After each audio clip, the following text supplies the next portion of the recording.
Like, this is called the Pesky Report. Like,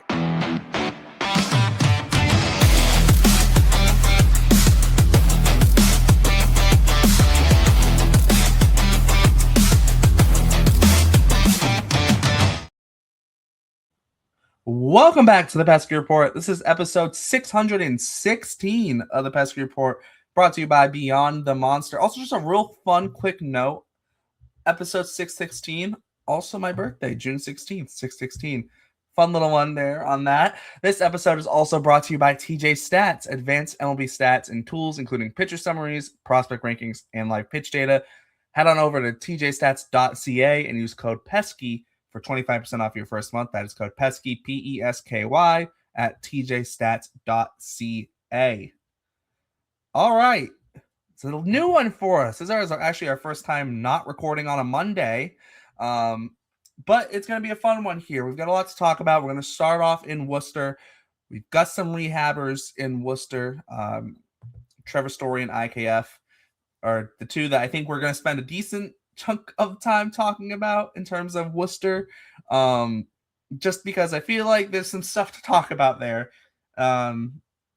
Maybe not so good stuff potentially. We'll get to it. I'll hand it off to you, Hunter. First, Hunter, how are you doing? Strange week for me. Had a foot injury yesterday, 2 days ago. Yeah. Dropped a chair on my foot. Did not break my toe. Thought I did. And then I went for a run this morning, and that was a terrible mistake. I don't know why I thought that was a good idea. But so now I have a good excuse at least to not go for runs. So it's a good ready-made excuse that I now have in my back pocket that I'm 100% going to use every day now. Just a good excuse to be lazy. So I'm happy about that. But yeah, I've been playing some Spyro 1 on the PS1, and that's been really fun. Dark Hollows in the first area, the Artisans area of Spyro, might be the greatest level of any video game ever. Just like it's got to be on the PS1, not like the Reignited trilogy, because just like the blocky, like it's got to be the PS1 graphics and like the PS1 sound system. There's like the music to it. The frogs are riveting, whatever the hell you want to call it. You can like light the campfires. There's like the stars. If you go in the underground, there's like the blue lava, and it's like literally I can't think of the word, but it's like it's glowing. It's so cool. That level is so freaking cool, and it's like so relaxing. The only complaint I have about it is it's like the quickest level in the game. It takes me like 2 minutes to beat.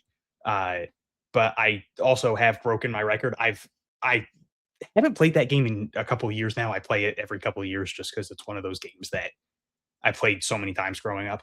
But I've gotten so good at it that I wanted to see if I could beat the game with over 100 lives left.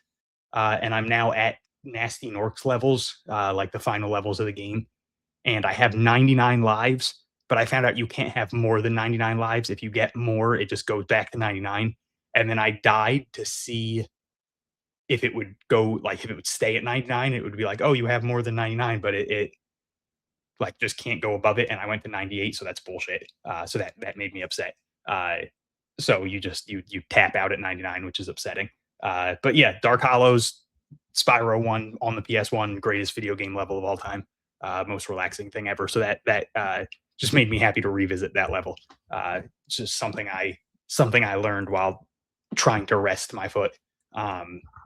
Other than that, though, fun week watching baseball. Couple rehabbers, like you said, in AAA, also in AA, which we will get to later. Much more fun watching the rehabber in AA. He had a much better week. He brought much more excitement to the fan base.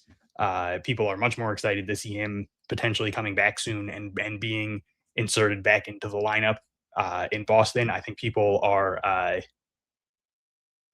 ready to bring him back to the Red Sox, whereas the rehabbers in AAA have brought up much more of a question of should they be brought back.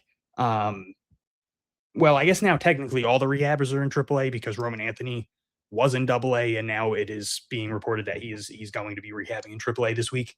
But last week it was Trevor Story and Isaiah Kiner-Falefa. Trevor Story technically started 2 weeks ago, right? Yeah, because he's played. I think so. Yes. I think he played. Yeah, he played 2 games last week, and then he played 4 games this week. So in total, he is 4 for 21. All 4 are singles. He has 1 RBI, 5 strikeouts, no walks, 190 batting average, 190 on base percentage, 190 slug. Not hitting a lot of balls out of the infield. Not hitting the ball very hard. A lot of low exit velocities. A lot of badge swinging and missing. One that went kind of big the other day was people posting screenshots of like the game day of him swinging at a slider that was like buried in the dirt, low and away. I had a tweet that went kind of big of me just saying, in the nicest way possible, I just don't see what he's going to bring to the table. I'm trying to not be a dick. You know, thank you for what you did in 2026 or in 2025, sorry. And I know it's only been a week. It's been 6 games. But I've watched all 6 games. I've watched every at-bat. I've watched him in the field. I watched him this year when he was on the major league team. I have no idea what he's going to bring to the roster over everyone on the current roster. He's brought nothing positive to the table on the field in Worcester. Obviously, I know he's a very good clubhouse guy. He's a good leader. I will never question the drive of Trevor Story. I will never question the want of Trevor Story. Like, he seems like someone who works really freaking hard. Like it seems like he's just like a good clubhouse guy. Like I think that he works really, like, it seems like he's just a baseball guy, you know? But it doesn't seem like bringing him onto the team and replacing, even if you bring him up September 1st, right? And let's just say, let's not even bring Roman Anthony or IKF into the situation, just so we're not even taking up someone else's roster spot, right? It's just Trevor Story in this scenario. So no one else's roster spot is getting taken up. He's just filling in the one of the 2 roster spots that you get to add in September. So no one's losing a roster spot. He's still going to be taking at-bats away from Nick Sogard, from Anthony Siegler, from Andrew Monasterio, who admittedly has been struggling a little bit lately. But all of those guys have been having huge at-bats for the Red Sox lately. Anthony Siegler just hit the game-winning triple yesterday, and then Nick Sogard immediately drove him in to add on an insurance run. Nick Sogard made a diving play like 2 games ago with the bases loaded in the top of the 8th in a tie game, and then hit, or I think they were down 1, sorry, and then hit the game-tying double the bottom of the next inning. He's made countless winning plays lately. Anthony Siegler has been like the best clubhouse guy, the energy guy, continues to have big hits in big situations. Andrew Monasterio like leads the world in doubles since the All-Star break. Like, again, I know he's been struggling the last like 15 games or whatever, but he was obviously going to come crashing back down to earth. And it's like, I feel like he's built up enough goodwill where it's like, maybe let's see if he can ride the cold streak and come out of it and pick it up a little bit again. And it's just like, again, it's been 6 games, I know. But it's like, okay, Trevor Story's going to be back in AAA this week. So obviously let's see what he can do this week. But the defense is still what the defense has been for Trevor Story, which is not very good. The bat has been uninspiring. And it's like, if this is what you look like in AAA, and again, I know it's been 6 games, but it's also been, we've seen Trevor Story in the majors this year, and that was bad. He was hitting 206 in 41 games in 165 at bats. He was hitting 206 with 57 strikeouts and 3 home runs. He had 57 strikeouts to 8 walks. Like, this was a very bad Trevor Story. And like, yeah, you could say he was playing through injuries, but now he's back and supposedly healthy and looking really freaking bad against AAA pitching. So sure, it's 6 games and he's coming back from an injury, but then he comes back and it's going to be, oh, well, he's coming back from an injury. And, oh, you got to let him warm up. And it's like, all right, but it's September and the Red Sox are trying to secure a playoff spot. Like, it's just, I don't know if it's the time to be working Trevor Story back into the mix. Like, I feel bad because I'm not trying to be a dick, but it's just like, with Roman Anthony, it makes sense to me because it's Roman Anthony, and that's a guy who can insert himself firmly into, right, like he could immediately be your leadoff guy, and he's going to draw walks, and he's going to bring electricity, and he's a solid defender, and which is just a hilarious narrative that I've seen so many people bring up. They, for some reason, think he's like the worst defender, and they keep bringing up how bad his arm is because he did make some terrible throws at the beginning of the year, but like every metric will tell you he's got a above average arm. Also, too, though, like even if he's a bad defender in terms of the Red Sox outfield, the Red Sox have 3 really good defensive outfielders. So if he's even if he's the 4th out of those 4, he's still good because of how good the other guys are as well. But like he brings the walks and like the on base percentage and solid defense and the power potential, which, to be fair, Trevor Story showed that he has the power potential last year. But like with IKF, even like IKF had a really bad week too. But I will, like, I even said, I replied to my own tweet and I said, I will give IKF grace because he also had a bad week. But I'll give him grace because he brings so much to the table defensively that it's like, okay, if he sucks with the bat, he's still giving you like elite defense.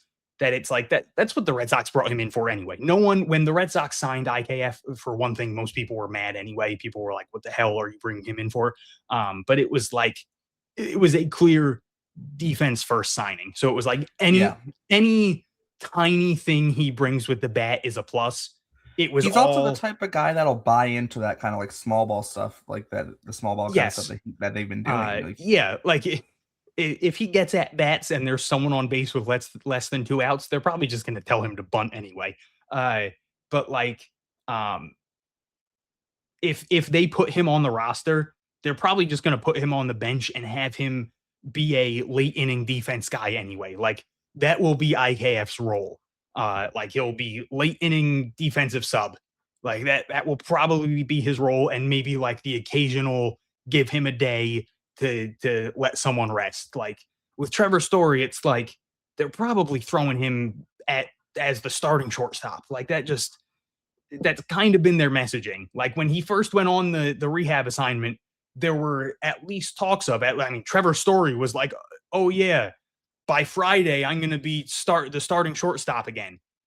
Like, it seemed like, now maybe that was just disconnect between him and the front office or whatever, but he seemed to think that he was going to be on a 3-day rehab assignment and then be the team's starting shortstop.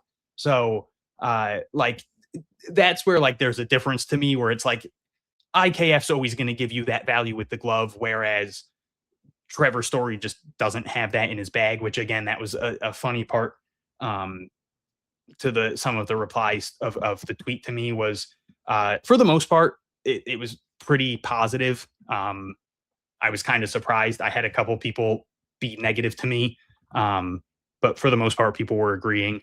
I was shocked at the, I apparently have a very positive persona online. Like, everybody was like, oh my God, if Hunter, who's the most positive person in the world, thinks this, then Trevor Story must be cooked. And I was like, oh, I didn't realize that people thought I was like the nicest person in the world. But there were a couple people that were like, what does he bring? He brings an elite glove. And I was like, brother, what year do you think it is that we're calling It's not Trevor 2019, Story? guys. Yeah, that we're calling Trevor Story an elite glove. Also, I'm not. This isn't like saying this is why Trevor Story was elite. This is not me saying this at all. It did help. It probably does help when Nolan Arenado's the third baseman when you're the shortstop. It probably does help. Obviously, he was really, really good defensively, and you don't just get that just because Nolan Arenado's playing third base next to you. But like I said, it doesn't hurt, that's for sure. Yes. And I do want to end my rant by saying this. Trevor Story was very good for a portion of last year, for a decent portion of last year. And there is a chance that he comes up and hits 6 home runs in the last 3 weeks of the season and makes me look like a massive asshole. And I'm very much rooting for that. If he gets called up, I hope he goes on a freaking tear and makes me look like the biggest loser in the world. Like, I would love nothing more than for Trevor Story to be awesome, because I just want the Red Sox to win every freaking game. Like, I don't care. I'm rooting for the Red Sox to win, and I don't care who is the person that makes the Red Sox win. It doesn't matter to me. There's very few players on the Red Sox that I've ever not wanted to be good, and Trevor Story certainly isn't one of them. I like Trevor Story. I think he seems like a very nice guy. I'm not actively rooting against Trevor Story. It's nothing like that. After watching him play, I just am not very confident that he would help the team at the moment. Like, it's nothing against Trevor Story. The last 6 games have not instilled confidence in me, especially after the last handful of seasons. So yeah, I want to end the rant by saying, Trevor Story, please prove me wrong. I would love nothing more than Trevor Story to come up and look like second half Trevor Story from last year, because that was a very fun time. So please do that. Yeah, no, definitely. I think too, like, this isn't a 48 situation, which also shout out to Anthony Siegler for bringing that number back to relevance in a good way. This isn't a 48 situation where it felt like it's like, okay, but like, does he really care? Like, no, we know Trevor Story cares.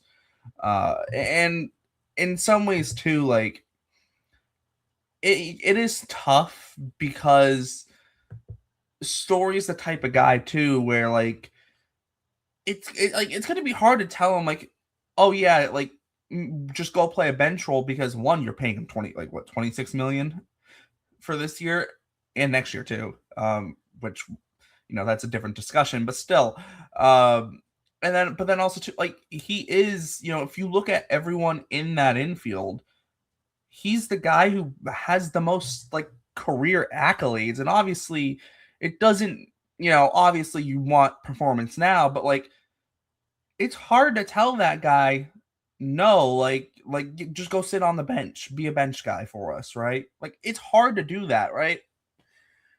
I'm not saying Trevor Story would be the type that would just be like, I'm the starting shortstop, either play me or, whatever. Like, I don't think Trevor Story would be that type of guy, right? But like I said, it's hard to tell, especially too when, like you mentioned, he is kind of he's one of the vets in the clubhouse, right? He's one of those guys that, and it's hard to move, and like, say, if you call up Trevor Story, he almost, in some ways, it's hard to not have him be your starting shortstop, because anything else is a demotion. Let's be honest, like, it's a demotion. And it's not like he's being demoted to AAA, but it still is a demotion, and especially for, like I said, someone who's one of the leaders, someone who's one of the veterans, and especially so late in a season when you're pushing for the playoffs, it's a hard decision to make, to do that, right? And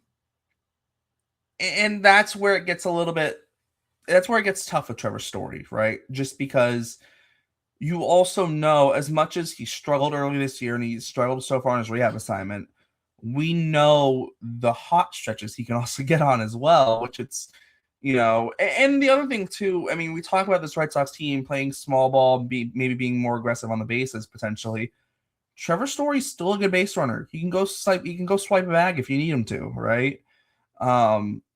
Yes, that unfortunately the defense isn't as good as it's been in the past for him. Which has really more so been a thing since, like, the second half of last year. Because like the first half last year, he was good defensively, not great, but good. But the defense has really kind of fallen off from kind of second half last year and then into this year. So it's hard. And like even if you were to say, yeah, we're gonna play you every day, but you're gonna play second base now, like again, a demotion. And at that point, like I said, at that point, you might as well just play him at shortstop anyways, right? So it's a hard situation to handle, and I'm sure the Red Sox are probably thinking through every situation and not just how it affects the team on the field in terms of like how do we think the team's going to play, but also too, how is it going to affect the clubhouse? How is it going to, because, and not saying that Trevor Story is going to be a guy where, like I said, he's going to be all negative or anything about things, but like it's hard, right? And it can be hard too on someone. And, guys see Trevor Story, maybe like I said, maybe he's not like, maybe he's a little bit upset, right? And it doesn't mean he's upset at anyone. He could be upset at himself, right? But, that kind of things like that at this time of the year can be, hard to deal with, especially when the Red Sox are very much, in the playoff push and they're in a good spot right now. Obviously, I mean, they could be the Rays and be an amazing spot, but like, you look at the wild card standings right now, they're 6.5 games ahead of Cleveland and Cleveland's the third wild card spot. They're 7 games ahead of the Astros, right? So they're in a very, very good spot. But you also know you get to the playoffs, and as of right now, you're playing the Yankees at Yankee Stadium again in the wild card round. The Yankees have very good starting pitching. Do you want to roll Trevor Story out there when, he might strike out 3 times a game? I don't know. I don't know if I'd want to, right? I'd much rather play, and the thing with Trevor Story too, he's never been a guy where even in an 0 for 10 stretch, he'll draw, 3 or 4 walks either. Like you look at someone like a Nick Sogard, and like Sogard gets on base, right? Like, and that's why there's been so much trust in him hitting leadoff. Right, I think his on base percentage in the big leagues this year is like 390, right? Like or something near that. It's, they have like there's a reason why Roman Anthony, you want him in the leadoff spot because he gets on base, right? He draws more than his fair share of walks, right? It's another reason why a guy like Cedon doesn't make sense for the leadoff spot in some ways. As much as we love Cedon here, he doesn't walk a lot. He doesn't, even if Cedon were to hit 300, he's not going to have a 400 on base, right? Whereas Roman could probably hit 270 and have a 400 on base percentage, right? And that's not a knock on Cedon. It's just not the type of player he is, right? And when you get into the playoff series, sometimes all it takes is one guy getting on and maybe you score a couple runs that inning. Like, who knows, right? And yes, Trevor Story can give you the long ball, but this Red Sox team hasn't been the type of team that's been a long ball team. They haven't been. And it's funny because everyone looks at the postseason and is like, oh, you need the long ball to win. And I'm not saying the Red Sox are going to be this type of team.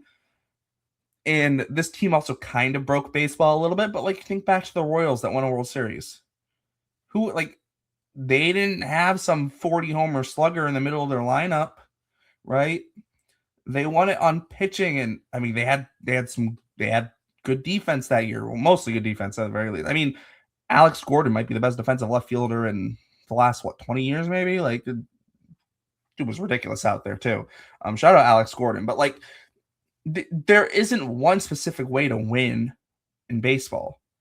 We've seen it before. We've seen teams like the Dodgers with absurdly high payrolls win. Not as much recently, but even like you look at like I know the 2020 season, people say Mickey Mouse season, whatever. Like the Rays made the World Series, right? The Rays don't spend much money, right? There's different ways to win in baseball. And I think that's the thing. You look at like that Royals team; they weren't the biggest spenders, right? And then at that time, having that formidable of a bullpen and not much starting pitching like was unheard of, right? And they won a World Series with it, right? So there's not one set way of how to win a World Series. And this Red Sox team isn't a long ball team. They're just not, right?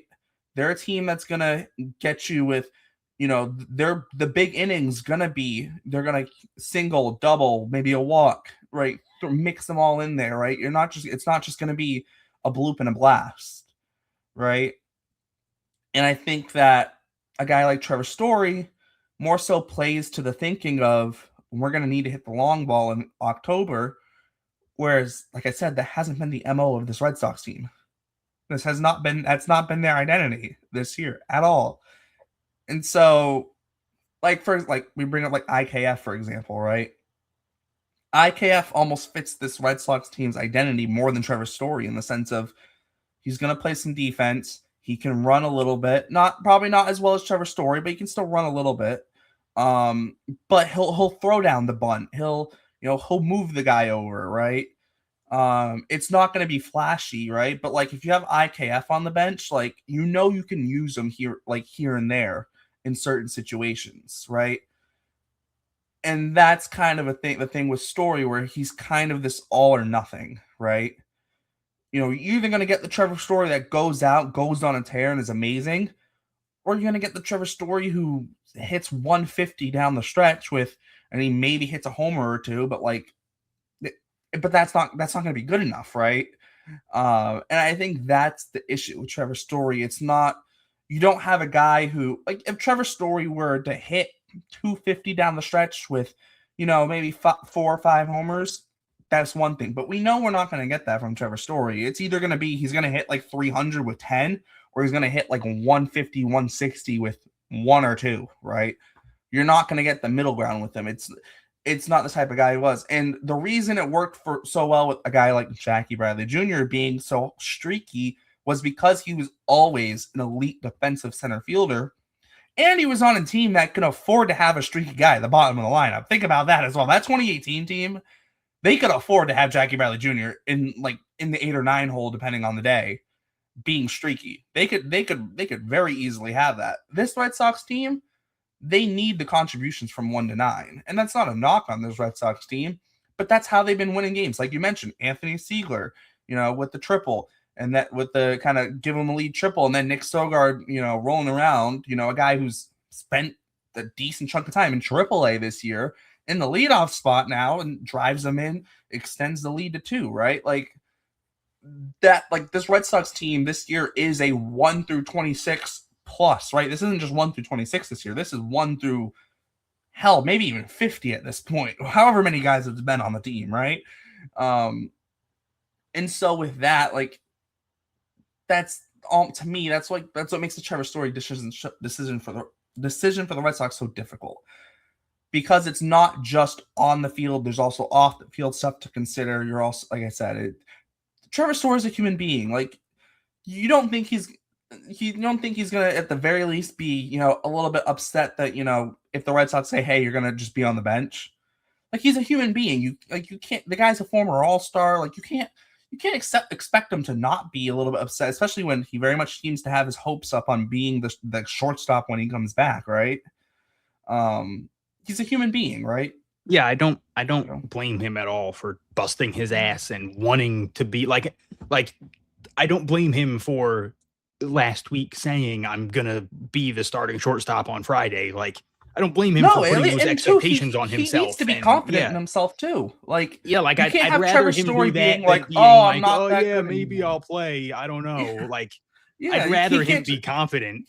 But yeah. I also don't blame anyone for not being confident in him. Like, I don't blame people for not being thrilled about the guy barely hit it for the guy hitting under 200 in AAA and barely hitting 200 in the majors coming back. But I also would rather him be confident in himself and expect things of himself. Like you said, like, this is a former All-Star. This is a guy who hit 25 homers and had 30 steals last year. Like, this is a guy who has performed at a very high level in the majors before. So, like I said, I'd love for him to prove me wrong. He's been very good in the majors as recently as last year.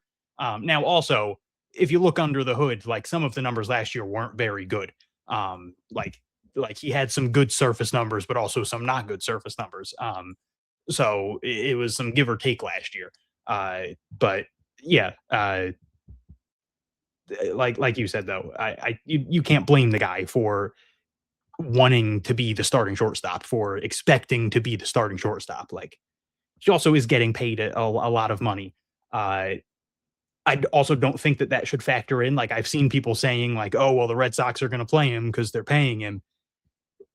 It's about to be September. Like, I don't think the Red Sox are going to be factoring. If it was, March, April, May, maybe even June, I could see the Red Sox being like, hey, that guy's getting paid a shit ton of money. In September, I don't think they care how much money you're making. They're like, hey, it's the playoffs, man. Like, talk to us in April. Like, then maybe we'll bank on that. But right now, we don't give a shit. Like, the best player is going to play because it's October baseball coming up. Like, we're trying to win the World Series, man. We don't care. Exactly. But also like on the whole story thing, it also in some ways has a trickle down effect to Franklin Arias, right? Just because if Trevor Story is going to be the shortstop, that means Franklin Arias isn't going to be the shortstop because you can only play one shortstop at a time, right? And IKF also can play shortstop. And and so this isn't a bad thing, right? It's not, there's no need to rush Franklin Arias for the sake of rushing him, right? There's no need. And even if you look at the Red Sox and you go, maybe Story's not the answer, maybe maybe it's Monasterio and Sogard, maybe in some sort of like platoon or something. Who knows what it, right? Even then, like, you're putting a lot of pressure on Franklin Arias to now come up in. The thing is, if Franklin Arias is only going to be a little bit better than the options you have, is it worth it? I don't know, right? If he's going to be significantly better, yes, right? But like I said, you're also putting a lot of pressure on the shoulders of a guy who, let's be completely honest, at 20 years old, started the year in Double-A. Like I say, not even legal drinking age. Like, let's also throw that into like the equation. And that's not a bad thing, but like you're putting a lot of pressure on a guy to come up, especially in a big market like Boston, right? To perform immediately. This isn't a guy where you're gonna have. This isn't a Dustin Pedroia situation at the where he struggles in April, but starts turning the corner in May, and by the end of the year wins Rookie of the Year, right? This isn't that situation. This is where, as we're recording right now, it's August 25th, right? We're going to be in September next week when we record, right? So this isn't this is not the time for give them a few weeks and to figure it out in the big leagues. Like, it's got to be like from the jump, right? And it's a lot of pressure to put on someone. Even if you say we're going to hit him ninth in the lineup, it's still seen as you're leapfrogging this guy over a guy like Trevor Story, who's a multiple-time All-Star, just had a 25-25 season last year. Like,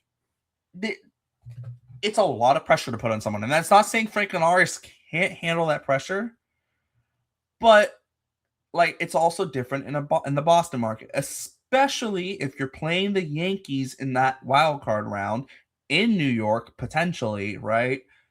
That there's a lot of pressure there, right? And like I said, this is not me saying Franklin Arias isn't going to be able to handle it, but there's a reason why Trevor Story, being a vet, also has its pros, right? He's been in tough situations before. He's experienced it. Yes, obviously, like, the Rockies didn't do much while he was there, right? But he's been with the Red Sox. Like, last year, he was there with the Red Sox in the playoffs. Was it 20 whatever year it was? Whatever other year they were in the playoffs with them. That I'm drawing a blank on. 21. What? No, it wasn't 20. No, because he wasn't with them. Was he with them in 21? Oh, I don't remember. Regardless, though, but like he's a guy who has experience, who's been in the big leagues for a while. Like, Trevor Story's the type of guy where that pressure that you're going to throw on Franklin Arias isn't going to necessarily affect Story in the same way, because also too, like I said, With Story, he's the vet. He's not leapfrogging anyone. It was his job at the start of the season, kind of his job now, sort of, right? Whereas like with Arias, you're leapfrogging him over, let's be honest, multiple people even, right? Because Romy Gonzalez is in AAA, and IKF and Trevor Story are rehabbing, and now you look at the Red Sox bench right now, and you got, okay, now you're gonna need to figure out is Mickey Gasper getting sent down?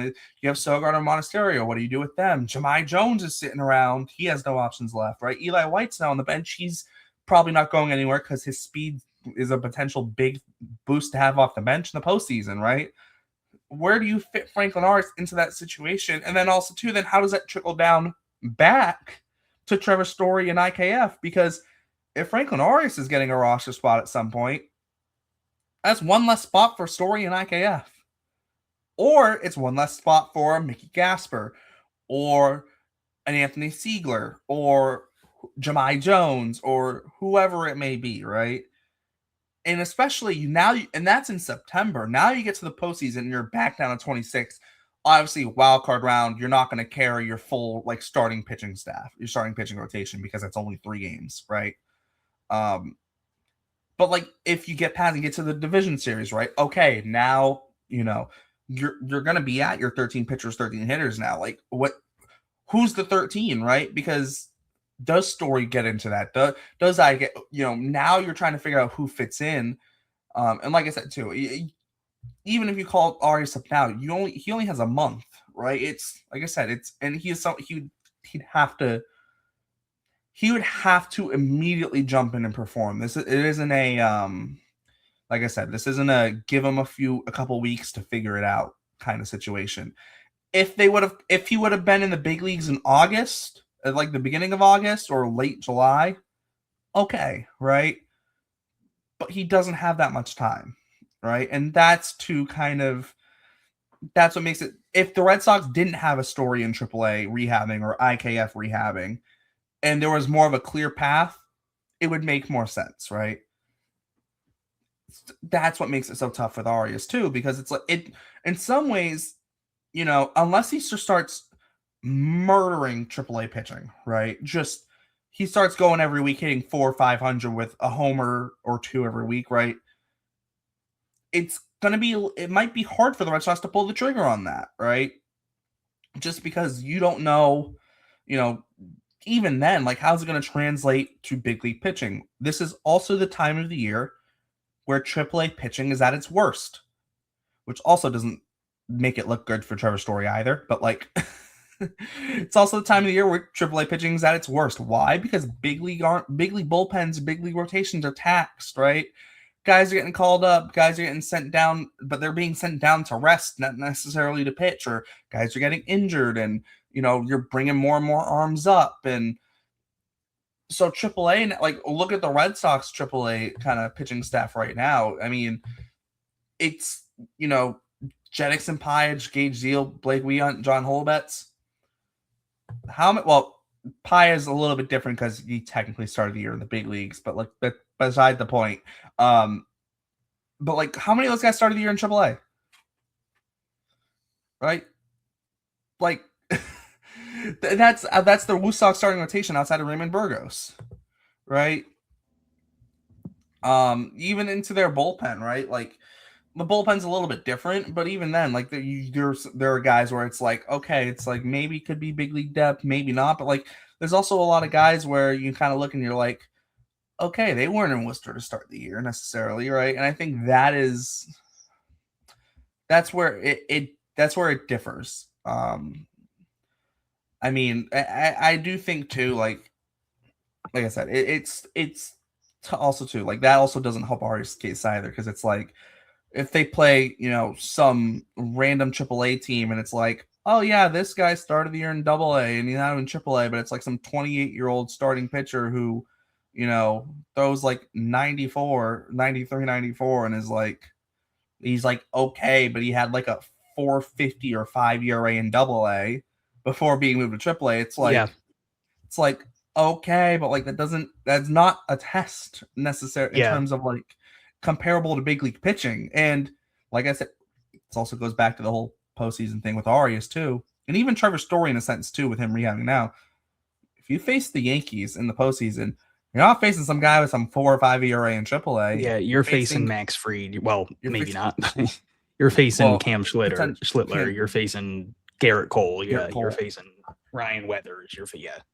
Yeah, and that doesn't even count when you start getting into bullpens, right? Because now in the bullpen too, you look at the Yankees bullpen right now. Like, let's say you get late in the game and you're behind. It's like, okay, it's like, oh, let's see, Camilo Doval's not there, so you can't work. You don't have him to blow a game. And so it's like, okay, David Bednar's there. He's been really good this year. Brent Hedrick has like a 1.49 ERA this year. Fernando Cruz has been pretty good. Paul Blackburn's been like stupidly amazing this year.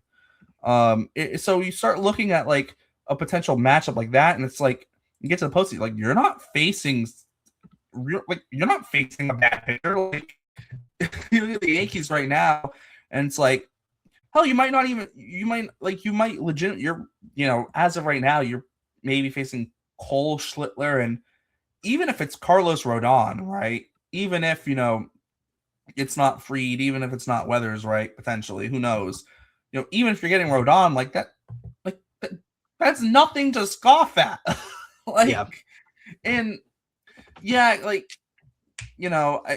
And like I said too, it's a little bit different for the Yankees. Like, the Yankees, obviously, they call it George Lombard, but like, also part of that too is also defense as well at the shortstop spot for the Yankees. But with Lombard, like, he's now getting more of a runway than what Franklin Arias will have. Because at this rate, if Arias gets called up, it's not happening this week. I would highly doubt it. It's probably not happening next week. You're running out of time to make that call. To me, it's also a vastly different situation because Anthony Volpe just wasn't producing. Well, that's true. At all.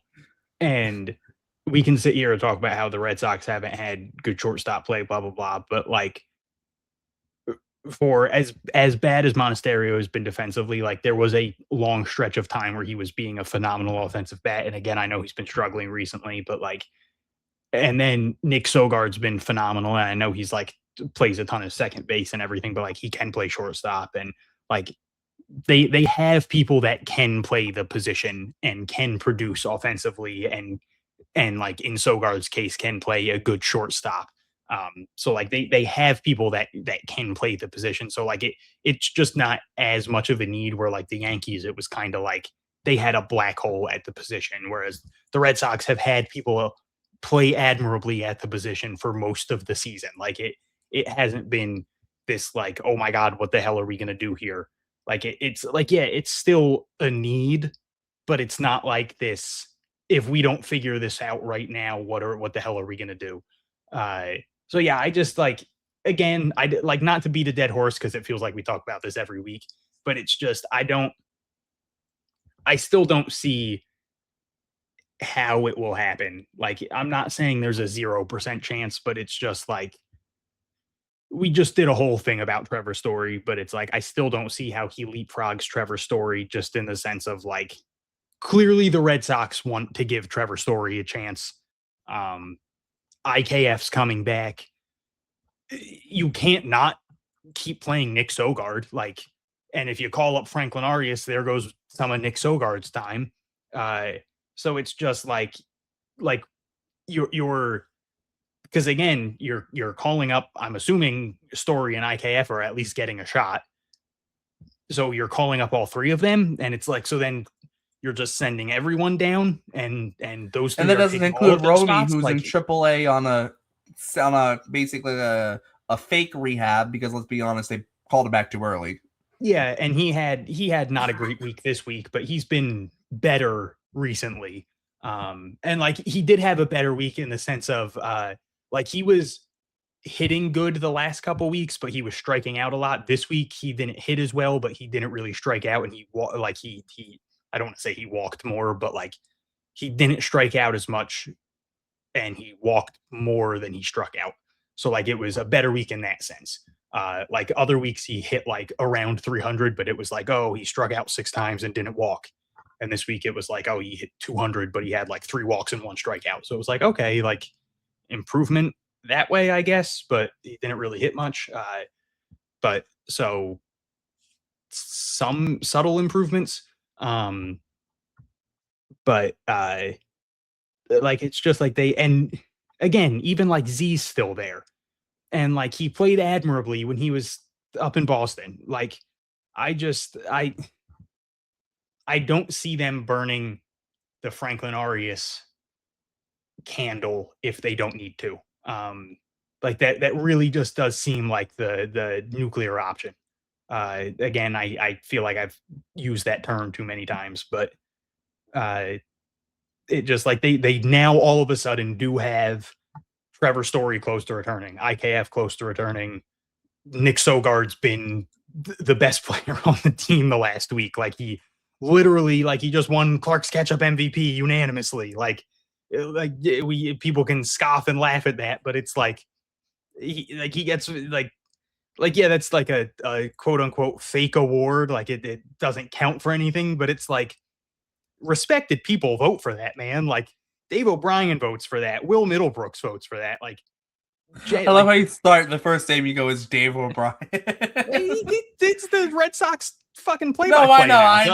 I just thought it was funny that out of Lou all the names Merlone votes for that, man. Like who doesn't fucking love Lou Merlone? Like exactly. Like obviously like Carabas and Coley and Tyler Milliken and Steve Perrault, but like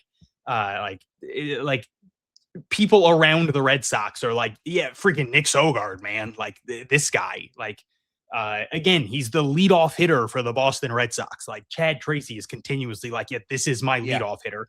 And he's not only also is he a Trace guy too. Like, we talked about it a tiny little bit before the show. I just want to touch on it real quickly. Every manager has their guy that when they're playing well, they're gonna be in the lineup. Nick Sogard's one of those guys for Trace because Trace has such a long relationship with them, and he knows what Sogard can do. Because Sogard, as of right now, like in the leadoff spot, is providing that spark. He's getting on base, which is exactly what you need out of your leadoff guy. Yeah. Right. And so Chad Tracy's going to look at his lineup card and go, yeah, Nick Sogard's hitting leadoff. Like the guy, like he's playing amazing. Why is he? Why wouldn't he hit leadoff? Right. Yeah. And it's not, when I say he's a Trace guy, it doesn't mean Trace is going to just blindly put him in the lineup.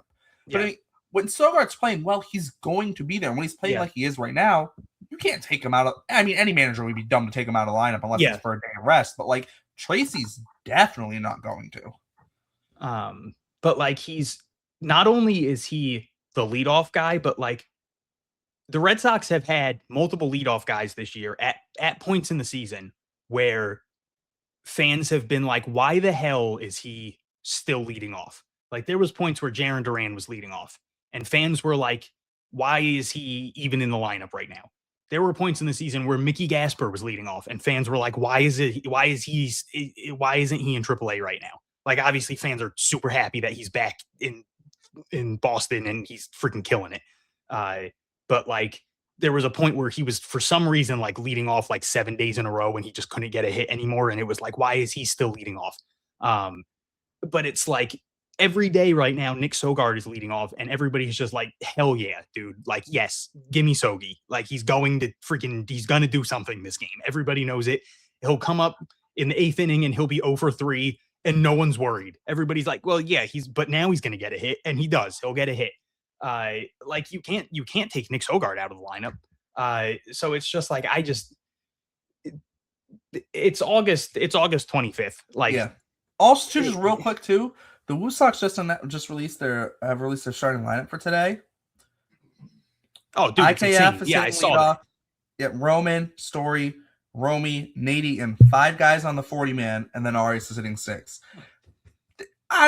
Obviously, you want those guys hitting the top because get their reps, but also at the same time, like that's also a little bit telling. But also keep going. Christian Campbell, Vinny Capra, Nate Baez, and then Jetix and Paez. That's a freaking all-star lineup. Oh, it is. That's an all-star AAA lineup. It is, but the point kind of stands too in the sense of like, yeah, obviously you want the like IKF, Roman, Story getting their bats. Yes, yeah, I know what you're saying. Yeah, that's absolutely telling. Yeah, because like they could still hit Arias leadoff. They could still hit him second. They could still hit him 5th, even ahead of Nate Eaton. Who, if they, is Nate Eaton even going to touch the big leagues this year? I don't think so. Like, if they had plans of him being in the majors, they would prioritize him and he would be batting leadoff right now. Yes. Or maybe batting fourth because maybe they wanted the 3 rehabbers to bat, but he would at the very least be batting ahead of Nate Eaton. Yes. Yeah. Yeah. Like I agree. That is telling that he's not ahead of Nate Eaton.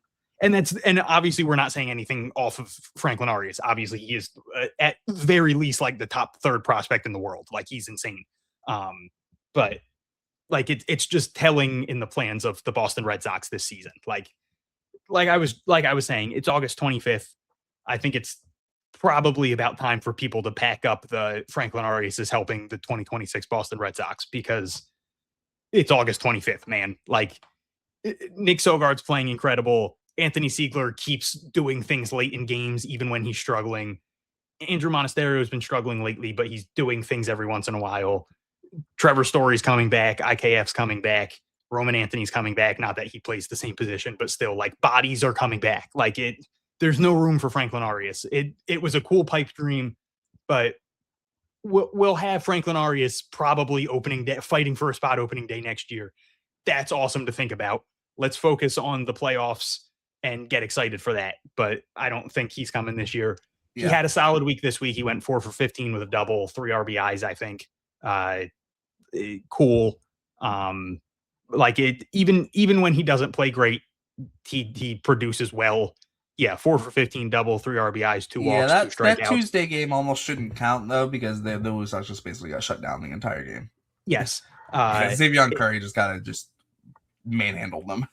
It was funny. I put out that Trevor Story tweet, and I'm not kidding. 2 minutes after I put out the tweet, Franklin Arias made like this ridiculous diving play at second base.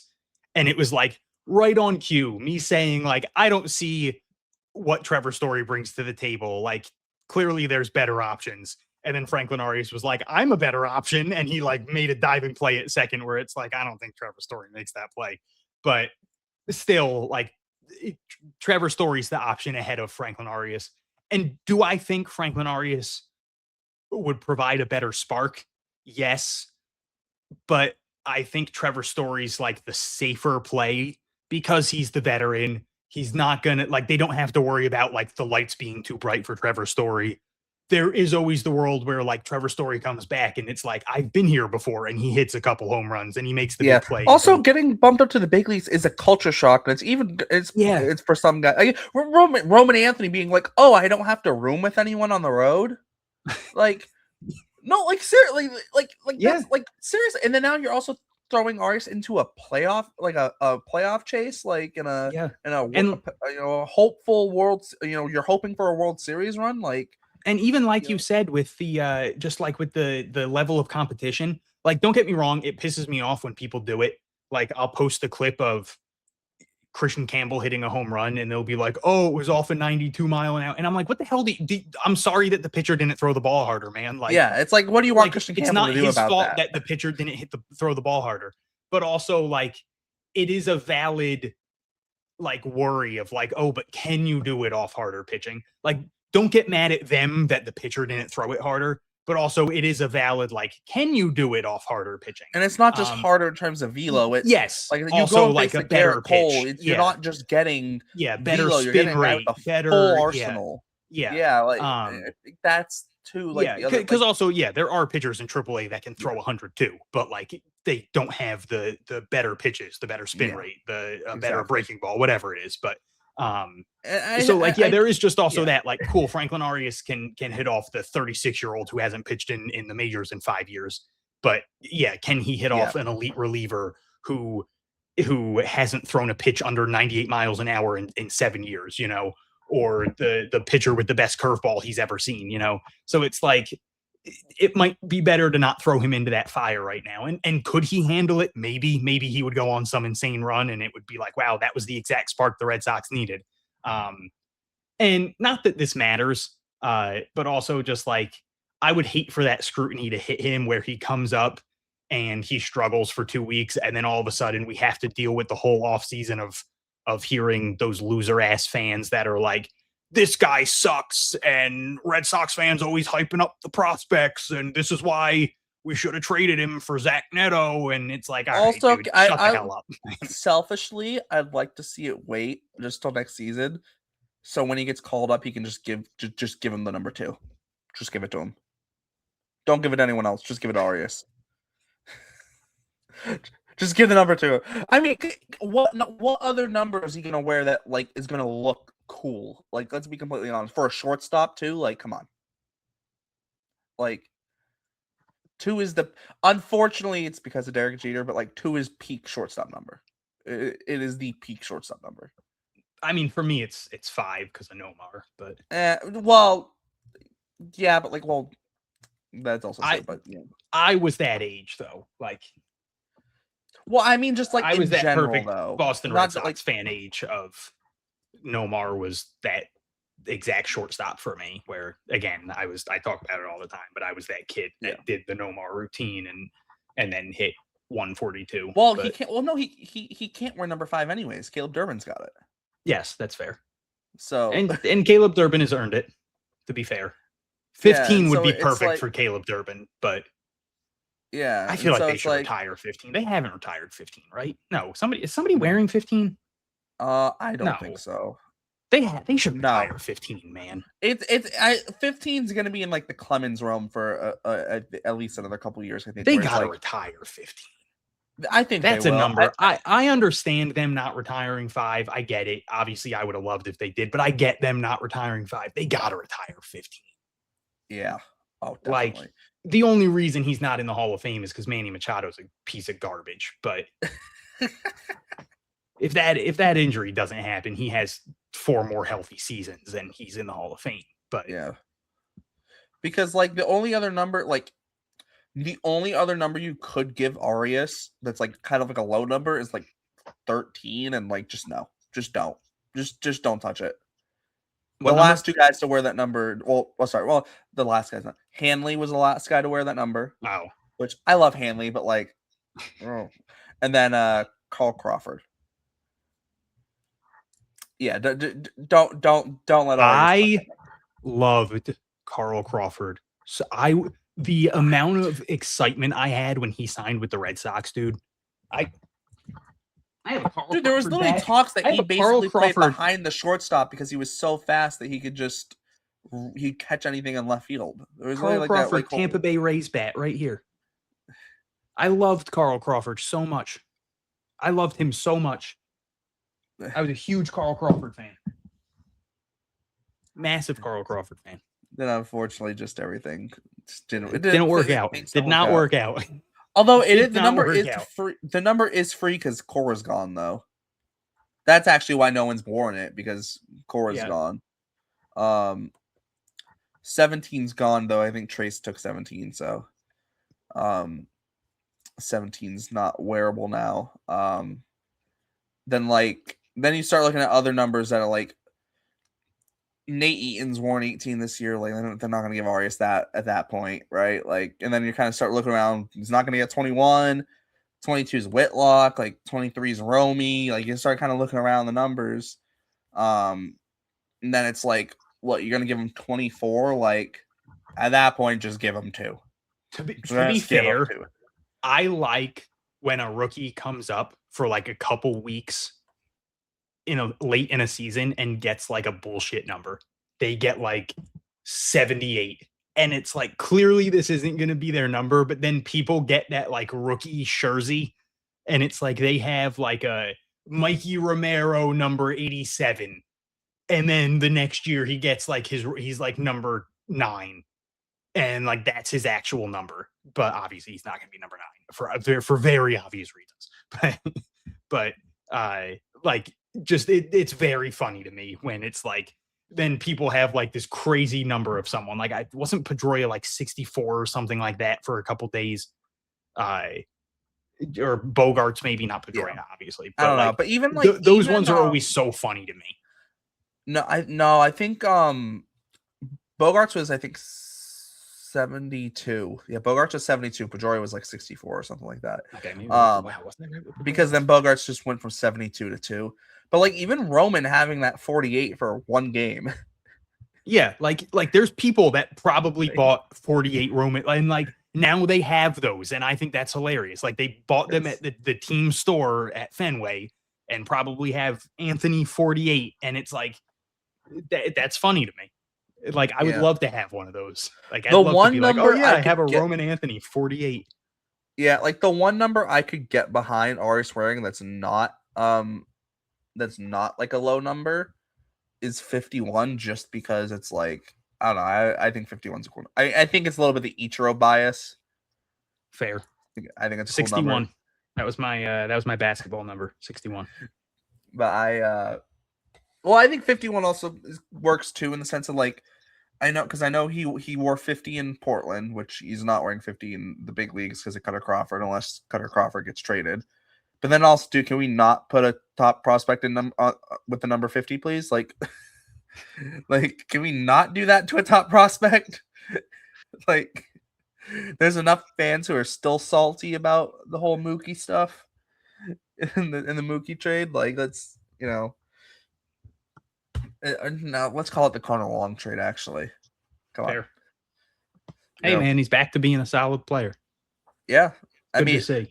He's made some freaking defensive gems lately. So yeah, it's also kind of funny this year because like that, like for just this year's sake, like Mookie has not been that good, like at least at the plate. Yeah, like he's got a 94 OPS plus. Like it's like, okay, dude, it's like you're still Mookie Betts, but like, and like Connor Wong's sporting a 106 OPS plus, and it's just like,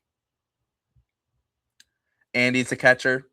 It's like, take that. But yeah, Mookie obviously has the higher WAR. He's also played a heck of a lot more games. I mean, it's also because Connor Wong's the backup catcher.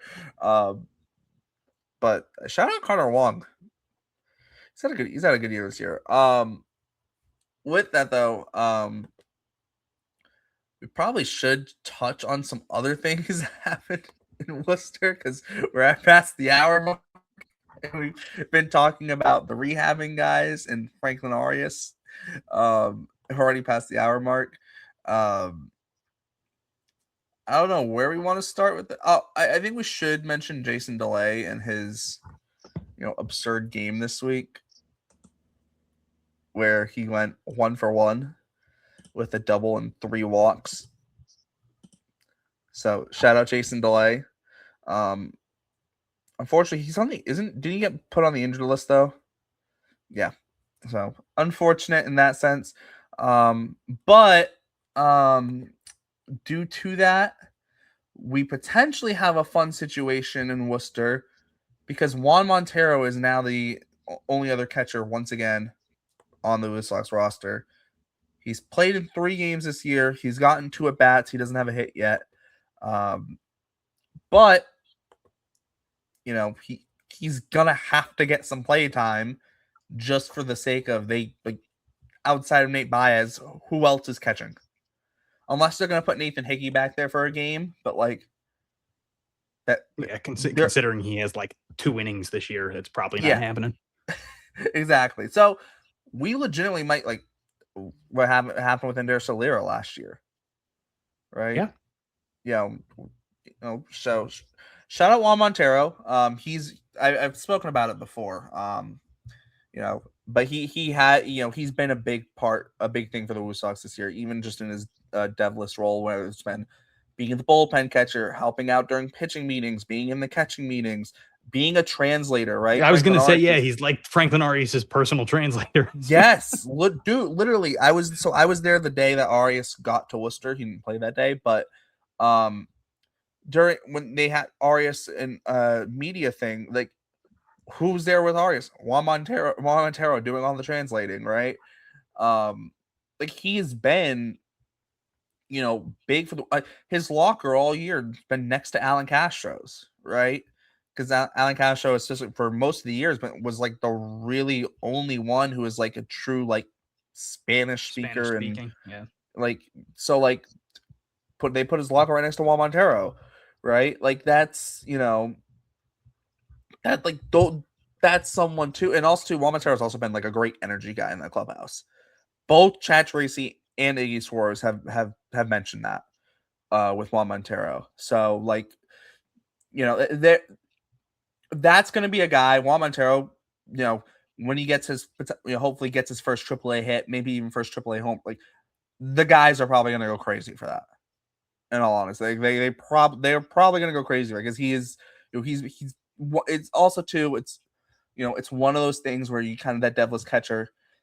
It's almost like the unsung hero of the team in some ways, right? They'll never get the shine, if there's no guarantee that they even get to play, right? He's only had 2 at-bats this year. He's only appeared in 3 games, mostly not even on the active roster. So, I mean, don't get, and the thing is too, like, especially a guy like Iggy Suarez being the manager too, like Iggy's going to give him a chance to play at some point, right? Like, let's just be completely honest. We know Iggy's going to give him a chance to play at some point. Like Lyra got his chance last year, so that's gonna be a fun one to kind of keep an eye out for in Worcester. It should be fun. And like I said, because he's the only other catcher on the roster, it might not just be like a 1 game he plays and that's it. Like he's gonna have a legitimate chance to potentially get at bats. Because unless Nate Baez is catching 5 games a week, which I don't think they'll do, there's a good chance Montero is gonna get at least 2 games a week. So that's going to be a fun one. Other than that, though, we've spent a lot of time on Worcester. Is there anything else we feel like we need to touch on before we move to the pitching side of things? Nope. I just want to say, obviously, you mentioned Nate Baez a little bit, but he made his AAA debut this week. 0 for 9. He did draw a walk. Made a really nice defensive play on like a swinging bunt, I guess. I don't remember if it was a bunt or a swinging bunt. But he made a really nice defensive play to get the out at home. But yeah, so he didn't get his first hit yet, but he did draw a walk and he made a really good defensive play. So hopefully he gets that first AAA hit out of the way this week. Yeah, but outside of that, nobody really had a big week this week. AAA kind of got shut down for the most part offensively by Syracuse, which is weird because I feel like they usually terrorize Syracuse. So. Yeah, except for when I'm in attendance, apparently. Like, if they beat Syracuse when I'm in attendance, it's like 4-3. And it'll be like, yeah, the night before they scored 12, and it's like, dude, it's like, come on, bro.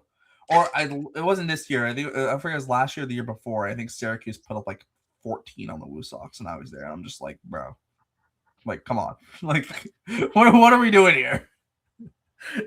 Like what is going on? Like, can I get one of those like 15 run outbursts? Like the Woo Sox. So if the Woo Sox score 9 or 10 when I'm there, it's because they've given up 8 or something crazy like that. Like I get like it doesn't happen.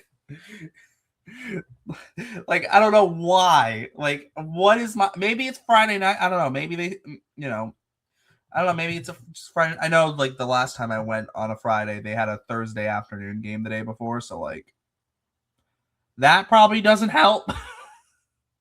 Considering they also played, Wednesday night and then Thursday at noon. Kind of stupid in my opinion. I will die on that hill. Midweek afternoon games after a night game is the dumbest thing ever invented. At that point, you actually might as well just play a doubleheader and then just not even play on the Thursday because, like, what are we doing? And then that's enough of that though. Let's move on to the pitching side of things. The one person I know he didn't have like the, he didn't have like the kind of week that he only made 1 appearance. He gave up a run in that appearance in his 1 inning. Walked a couple guys, but Angel Bastardo is going to be really interesting. Really, really interesting. He's 24. He's going to be Rule 5 eligible.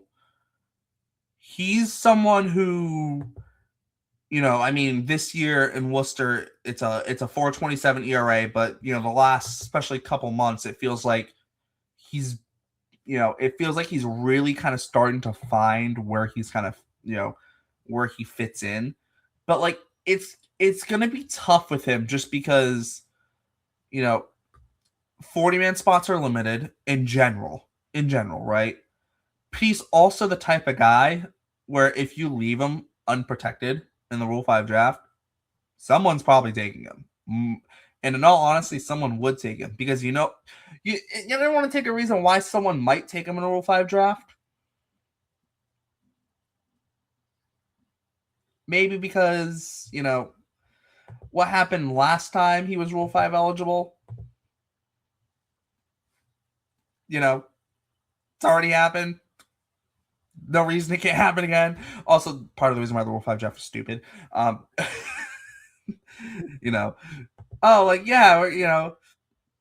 Let's see. Okay, you're Rule 5 eligible. Well, so someone takes you even though you're injured. Now you're with them for an entire year while you're injured. Then you come back. And then it's like, okay, now you're back in the Red Sox organization for a year. You're in the bullpen in AAA, and then you're Rule 5 eligible again. Good luck. I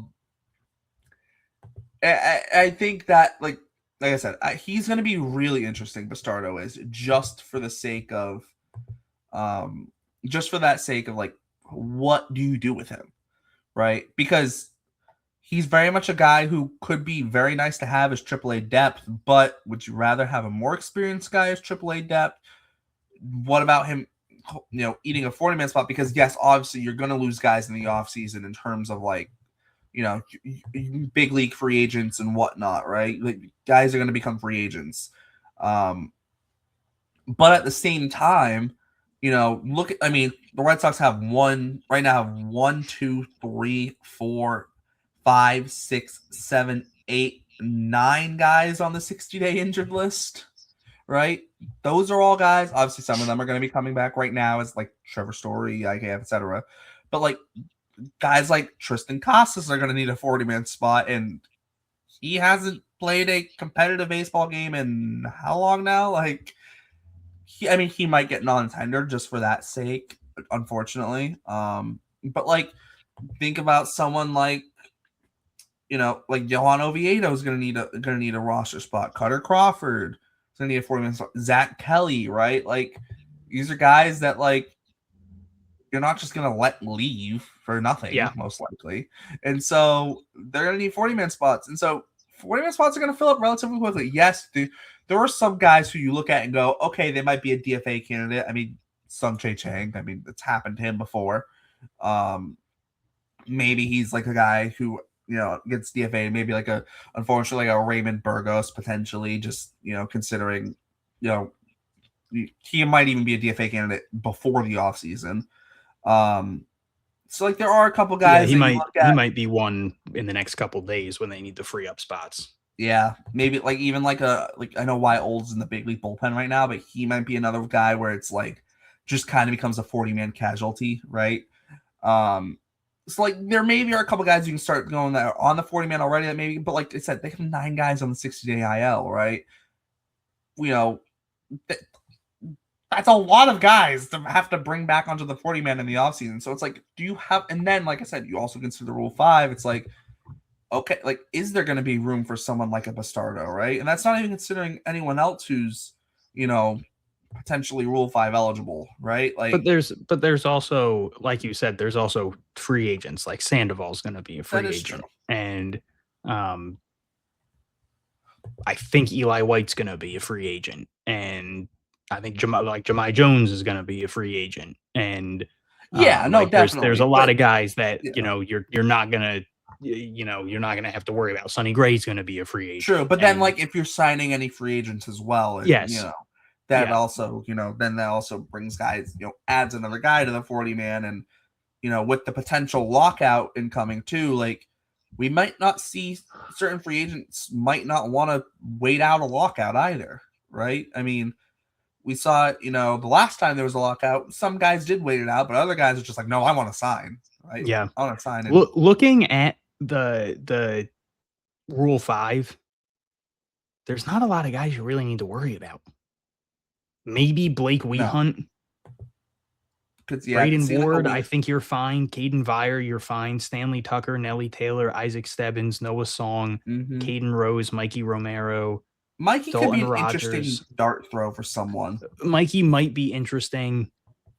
Dalton Rogers, maybe. Rogers, like Brandon I Rogers, you're fine. Brandon Rogers. I could see like the Mullins, Paez definitely. Paez, you have to protect. Yes. Brenner O'Donnell, you're fine. Hayden Mullins, maybe. Yeah. Tyler I can see McDonough, a team trying him in the bullpen, especially as a lefty. Tyler McDonough, tiny chance. Abram Leando, you're fine. Judas, you're fine. Hickey Hernandez, you're fine. Johan Fran, tiny chance. Fogel, Ferguson, Encarnacion, Duffy, everybody else, you're fine. Yeah. Brandon's I'm not going to say Brandon would get taken, but he's also interesting in the sense of like. Yeah, that's like a 1% chance though. Like, yeah, true. But like also too, like it's funny because I always think back to Akil Baddoo, and it's like people just like with the Red Sox took Jonathan Arauz in the Rule 5, and it's like no offense to Jonathan Arauz, bro had no business. That was weird. Like, he had no business. No, I mean he was fine defensively, could play multiple infield spots, okay, but like you're telling me you couldn't have signed like just like a free agent or something on like a league minimum deal or like figured out anything. Hell, you probably could have pulled Devin Marrero like out of retirement or wherever he was doing in 2020 at that point and just been like, yeah, you're good defensively, you play there, right? Like, that's what the Rule 5 gets funky sometimes, and I'm going to use that word intentionally because that's how bad the Rule 5 draft is. Also, maybe Nate Baez. I should throw that one. Like he is now a catcher. Yeah, Maybe Nate Baez. Yeah, being a catcher. I mean, especially if you're like certain teams do like carrying 3 catchers early in the year. Especially if you have like a starting catcher who sucks defensively. And there's not a lot of good catchers in baseball. Like no, absolutely, a team could be like, we'll take a shot. Unfortunately, you mentioned that it's part of the reason Adley Rutschman was so expensive. Yeah, exactly. Because there's fucking 4, 5, 6 good catchers in baseball. Yeah. Like, good luck. Good luck finding a really good catcher. You pay a high premium for a good catcher because there's not a lot of them. People are like Carlos Narvaez last year. It was like, oh my god, look at this guy. Carlos Narvaez wasn't Carlos Narvaez wasn't a top 5 catcher in baseball. Wasn't really even a top 10 catcher. But he was a serviceable starter. More than serviceable starter. That's why the Red Sox had to trade Elmer Rodriguez for him, which don't get me wrong, Elmer Rodriguez wasn't nearly the prospect he is now when they traded him, but he was still like a good prospect, and they traded him for like a Rule 5 not very good catcher at the time. Like obviously then Narvaez had a good season, but like they had to give up a good young prospect for him for like a decent 26-year-old never been in the majors catcher because catchers are a premium, man. Like it's just a different position. Like there's not a lot of them too. Like the Rule 5 get like it's so weird and whatnot, and it's one of those things too where like I mean he's not going to get taken this year because he hasn't had the best year, but like a guy like Nelly Taylor, right?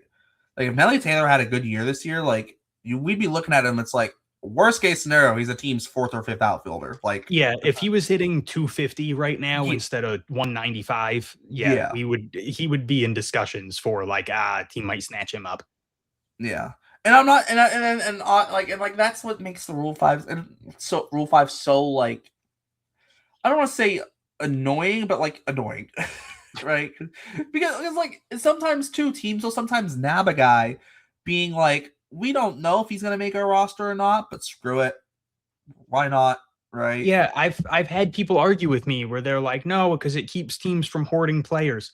You can't really hoard players, man. Like those players that are Rule 5 eligible, they're eligible to become free agents like 2 years later. Like it's really not, you're not really hoarding and them. Also like, too, the Rule 5 draft was more a thing like this is like a pre-free agency thing. Yeah, the whole point of the Rule 5 draft was when you signed or when you got drafted by a team, you were on that team your whole life. Like there was no contracts, free agents. Like you were just on that team. I mean, So the Dodgers tried to hold Roberto Clemente in AAA and just hide him.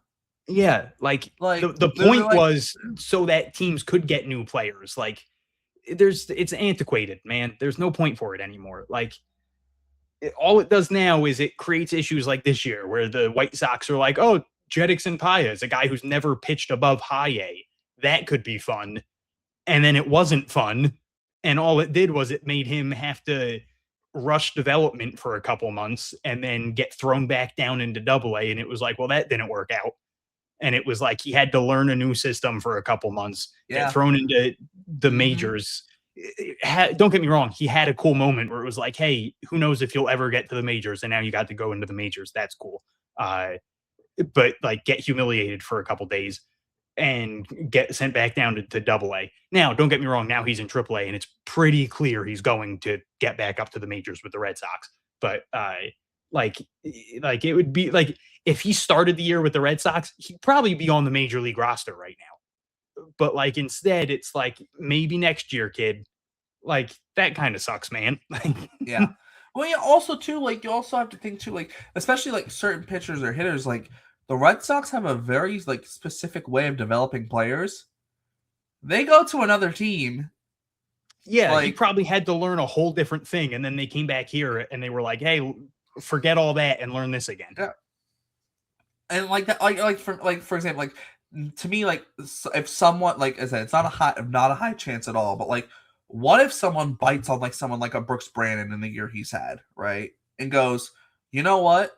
You know, we maybe it's a team who just doesn't have a good first baseman, and they're like, you know what? Screw it. Why not? You can also be, an emergency catcher if you need him to be, right? Like, God forbid, right? Like, and it's like, you know what? Try it during spring training and see, right?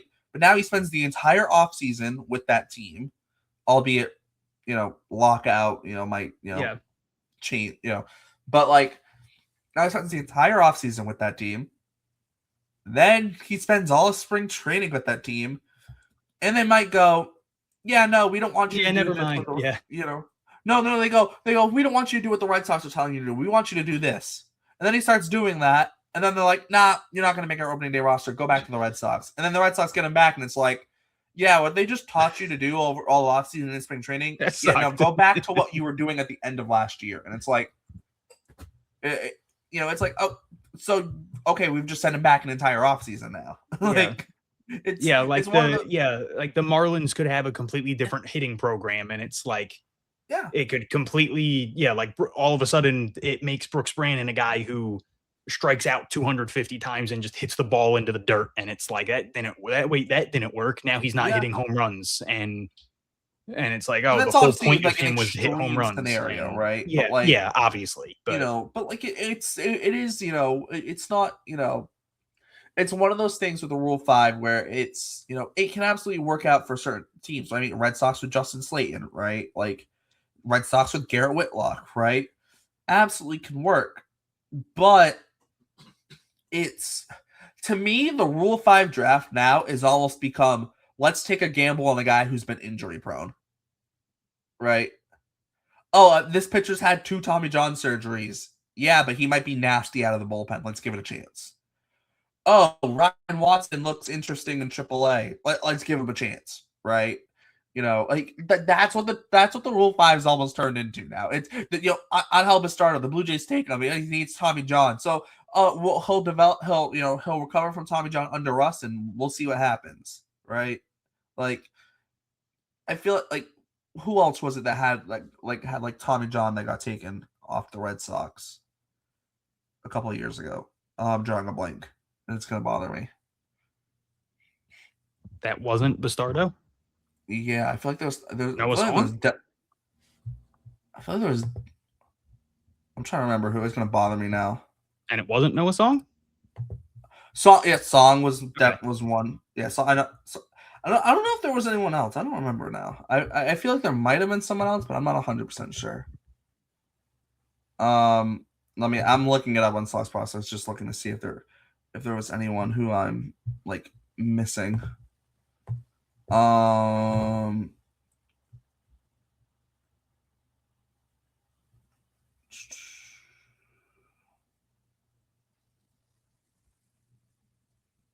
I mean, not you didn't have Tommy John, but Joanne started like got injured like after was taken in the Rule 5. That I think that's and then it was Song, right? Like I mean, duh, figures. Also though, just funnily enough, that 2023 Rule 5 was Johan to the White Sox, which obviously he got returned. The Red Sox took Slayton, but the Cardinals, just had to take Ryan Fernandez from us. It also too, like, because I've made this point before. It feels like no like homegrown Red Sox reliever ever makes it to the big leagues. I know Ryan Fernandez is not, had the greatest of times recently. But like Zephyr John? Well, Zephyr John got traded. No, I mean like big leagues with the Red Sox is what I mean. Oh, okay. Yeah. That's more so what I meant. Like big leagues with the Red Sox. I know. Obviously, relievers are a lot more volatile, and it's easier to just trade a reliever while they're in the minors in like a minor trade or whatnot. But like, I mean, can we get one? I mean, obviously, it's asking a little bit level like Pavlon Daniel Bard, right? Like, I'm not saying that it needs to be someone who's a really good closer or a really good setup guy, but can we at least get one?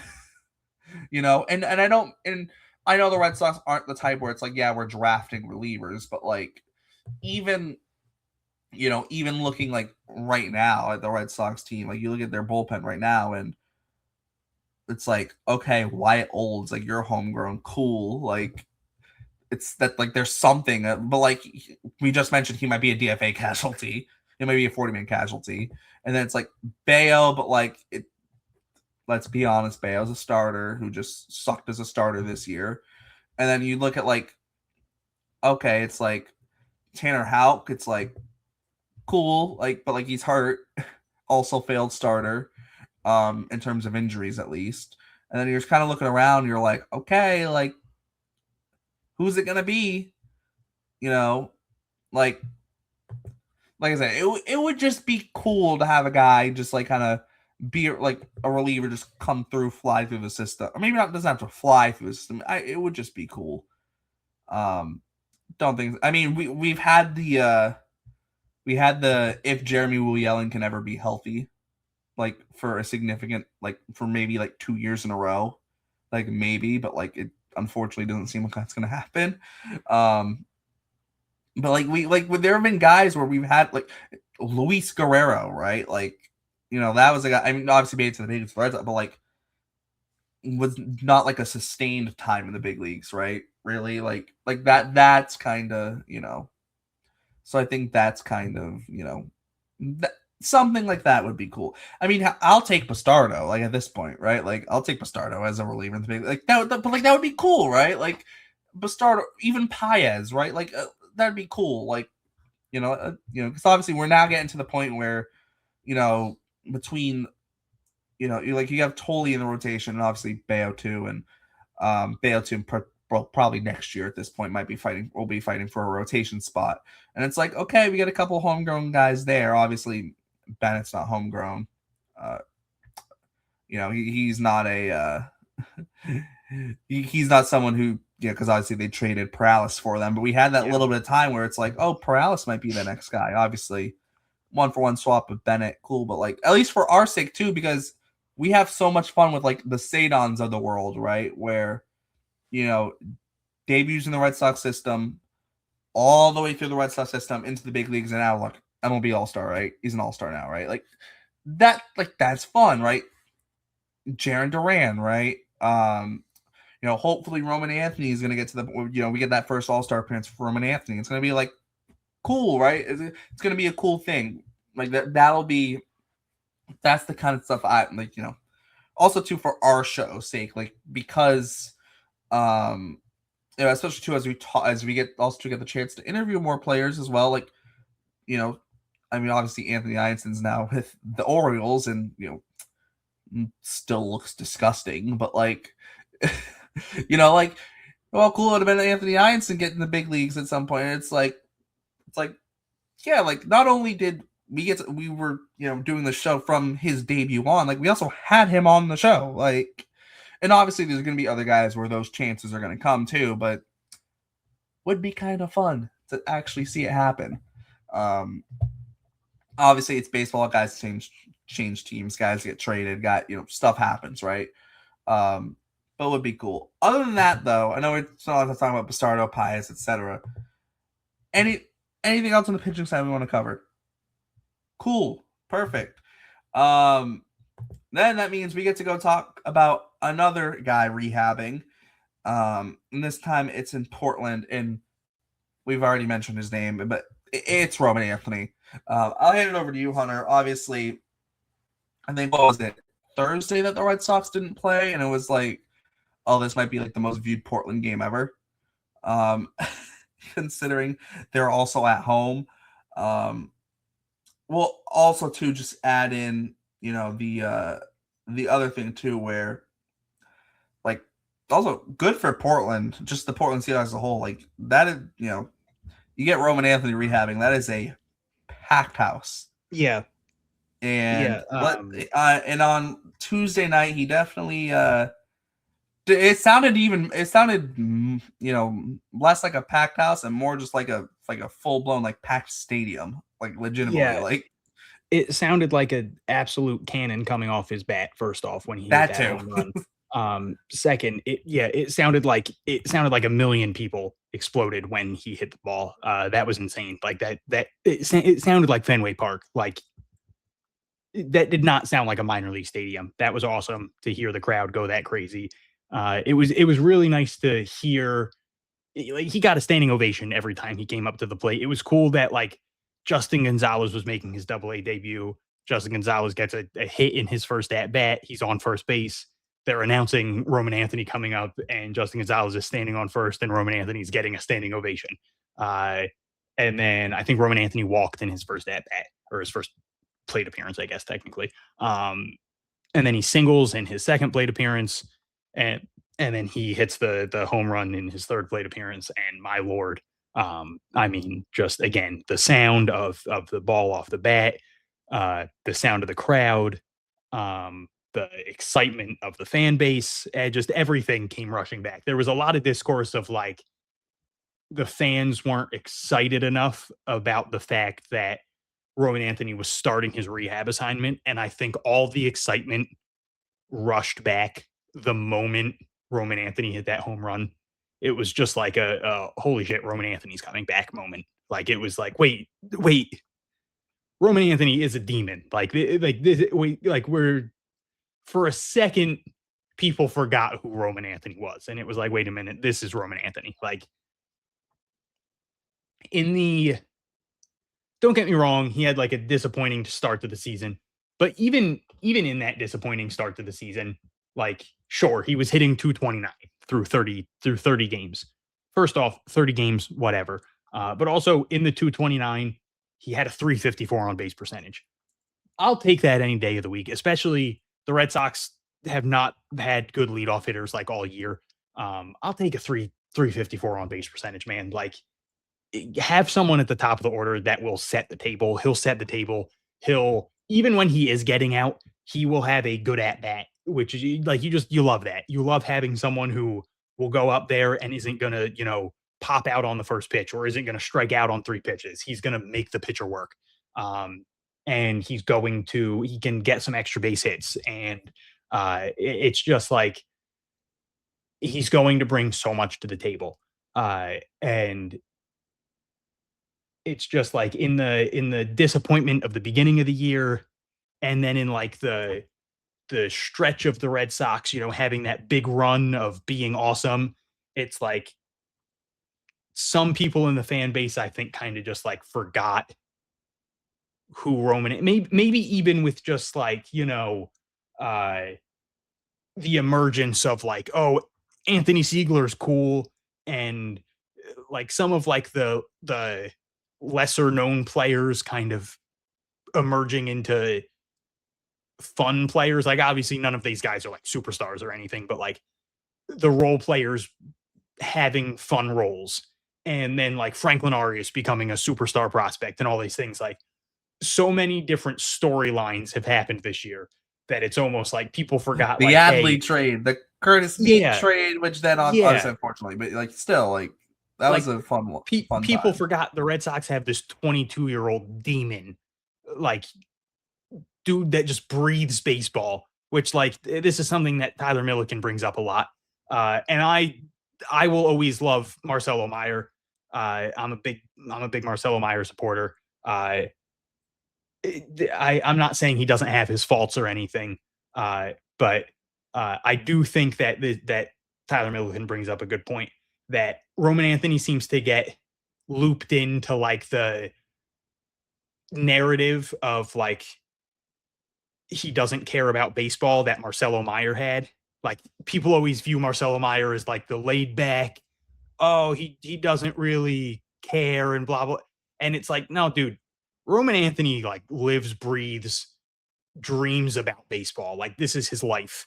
And it's like, because he was best friends with Marcelo Meyer, who I think also cares about baseball more than people think he does, but he has like that relaxed demeanor, which maybe, don't get me wrong, definitely not to the level of Roman Anthony, and maybe he should like focus a little bit more on it. I'm not saying he doesn't focus on it a lot, but like maybe he could do with focusing in a little bit more.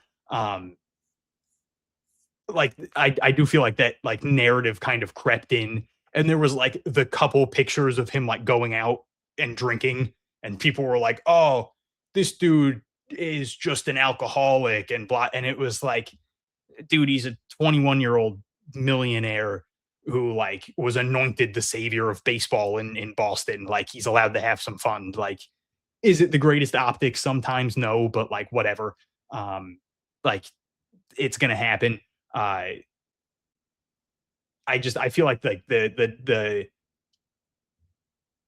narrative got put on him that he like wasn't this baseball junkie, and it's like he is. He's this massive baseball nerd. And I feel like people for a little bit forgot who Roman Anthony was, and the second the bat connected with the ball for that home run, it came back to everyone. Everybody was just like, oh yeah, Roman Anthony. And now everybody's is jazzed. Everybody's jacked up. Everybody's super excited for Roman Anthony again. Also, so that too, was fun. like people have somewhat like almost forgot about Cello in the sense of like, holy shit, Eric Miller's been amazing. Yeah, yes. Like that does, Eric Miller's that does been really stupidly help. absurd. That Eric Miller has been like statistically the best reliever in baseball since coming to Boston. Like that is not that is not hyperbole. He has been statistically the best reliever in baseball since coming to Boston. Yeah, like, and he hasn't given up an earned run. Like, he's been elite. And then also too, like, because also Cello has yet to play for the Giants because of the injury. Which, I mean, yes, the guy was injured. The guy's injured. Like, I don't know what do you want him to like? You know, and the Giants are probably too. Also, like, they're not. What are they really fighting for this year? Like, they've already anything that Marcelo Meyer could cause them. Even if you want to say, oh well, he's is he really hurt? Whatever. They have to deal with Harrison Bader. Okay, like I don't think they care that much. Like, I also don't think he wanted to play at Fenway, man. You think Rafael Devers got booed? That is true. But even if that's the case, dude, they've had to deal with Harrison Bader this year. Like, oh yeah, nothing's as bad as that. How do you get into multiple scooter accidents? Scooter accidents. Get off the scooter, man. Dude, you would think he would have learned from college too. Like, that's insane. Like, but anyway, this isn't like a 22-year-old. The guy's over. The guy's in his 30s. Yeah. What are we doing? But yeah, Roman Anthony, 3 for 11, a double, a homer, 3 RBIs, 2 walks this week. He did strike out 4 times. But for the most part, a lot of really good at bats. A lot of at bats where you could tell he was just kind of working the at bats on purpose. Pitchers did not want to pitch to him a lot.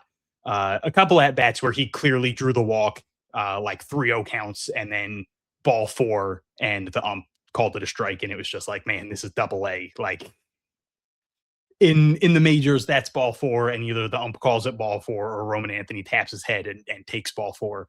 But it's Double-A. Even in Triple-A, he's tapping his head and taking the walk. But in Double-A, there's no ABS, so the at bat continues.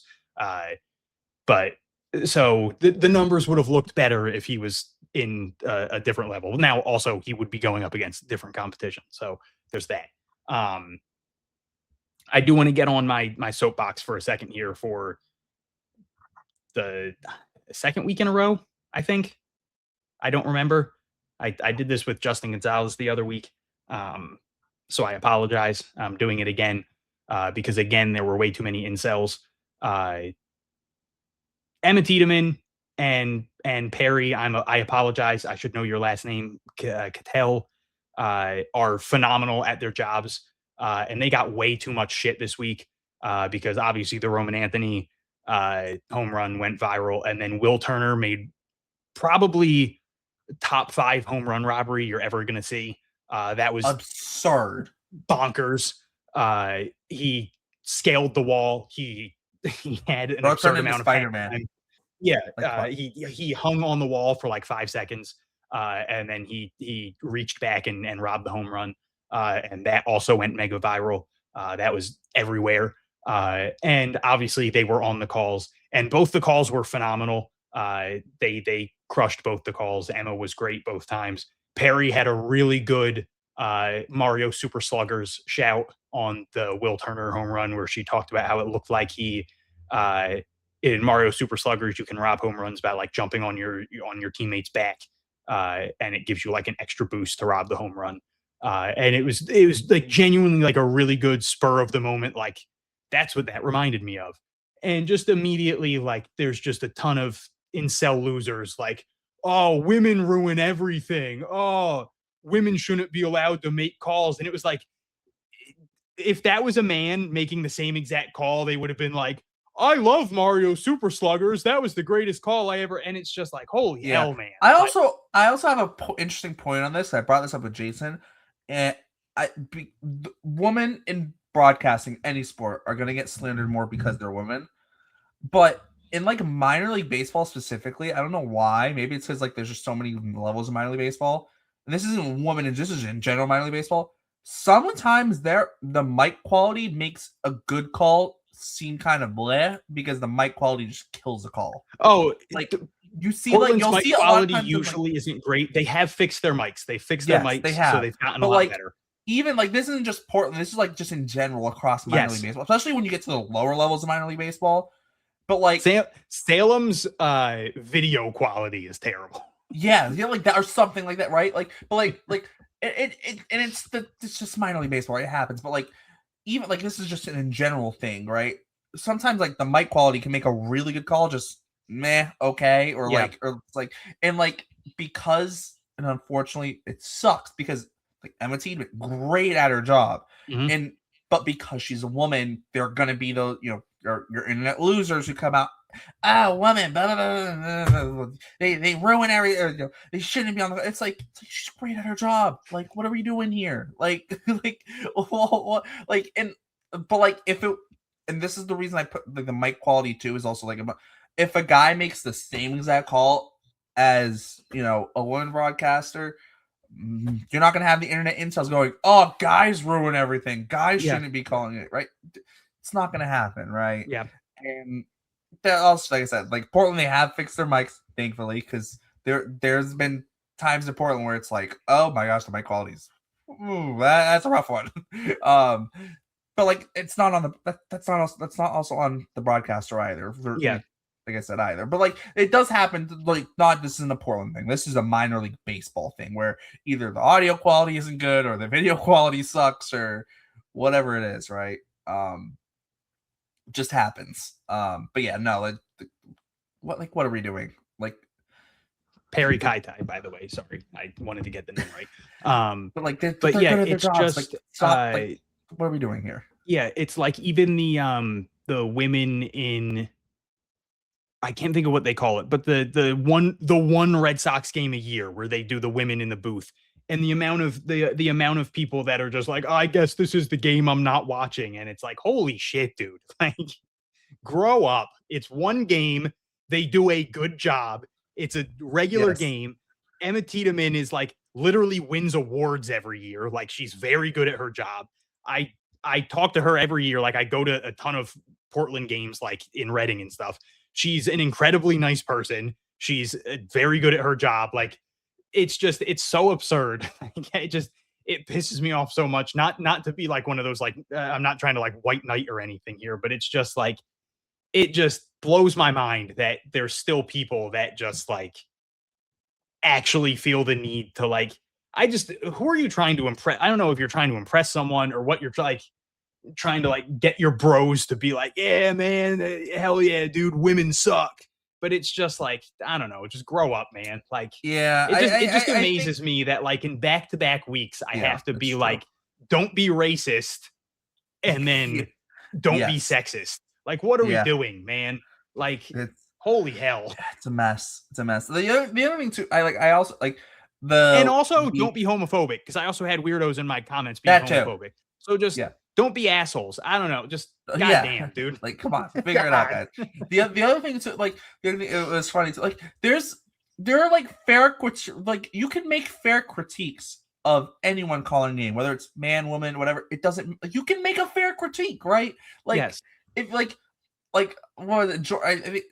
I think like Jordan, like, didn't they like didn't a lot of Rizzo like make something about like the guy who was bald or whatever, and it's like that's probably offensive to people who are bald, like, and then she goes, well, I can say it because my husband's bald, and it's like, okay, but like, it's still offensive to bald people. Like, if you're a bald person, like, or so, like, I would understand you being Jordan like, was doing like the 50 Cent, like, why you say fuck me for?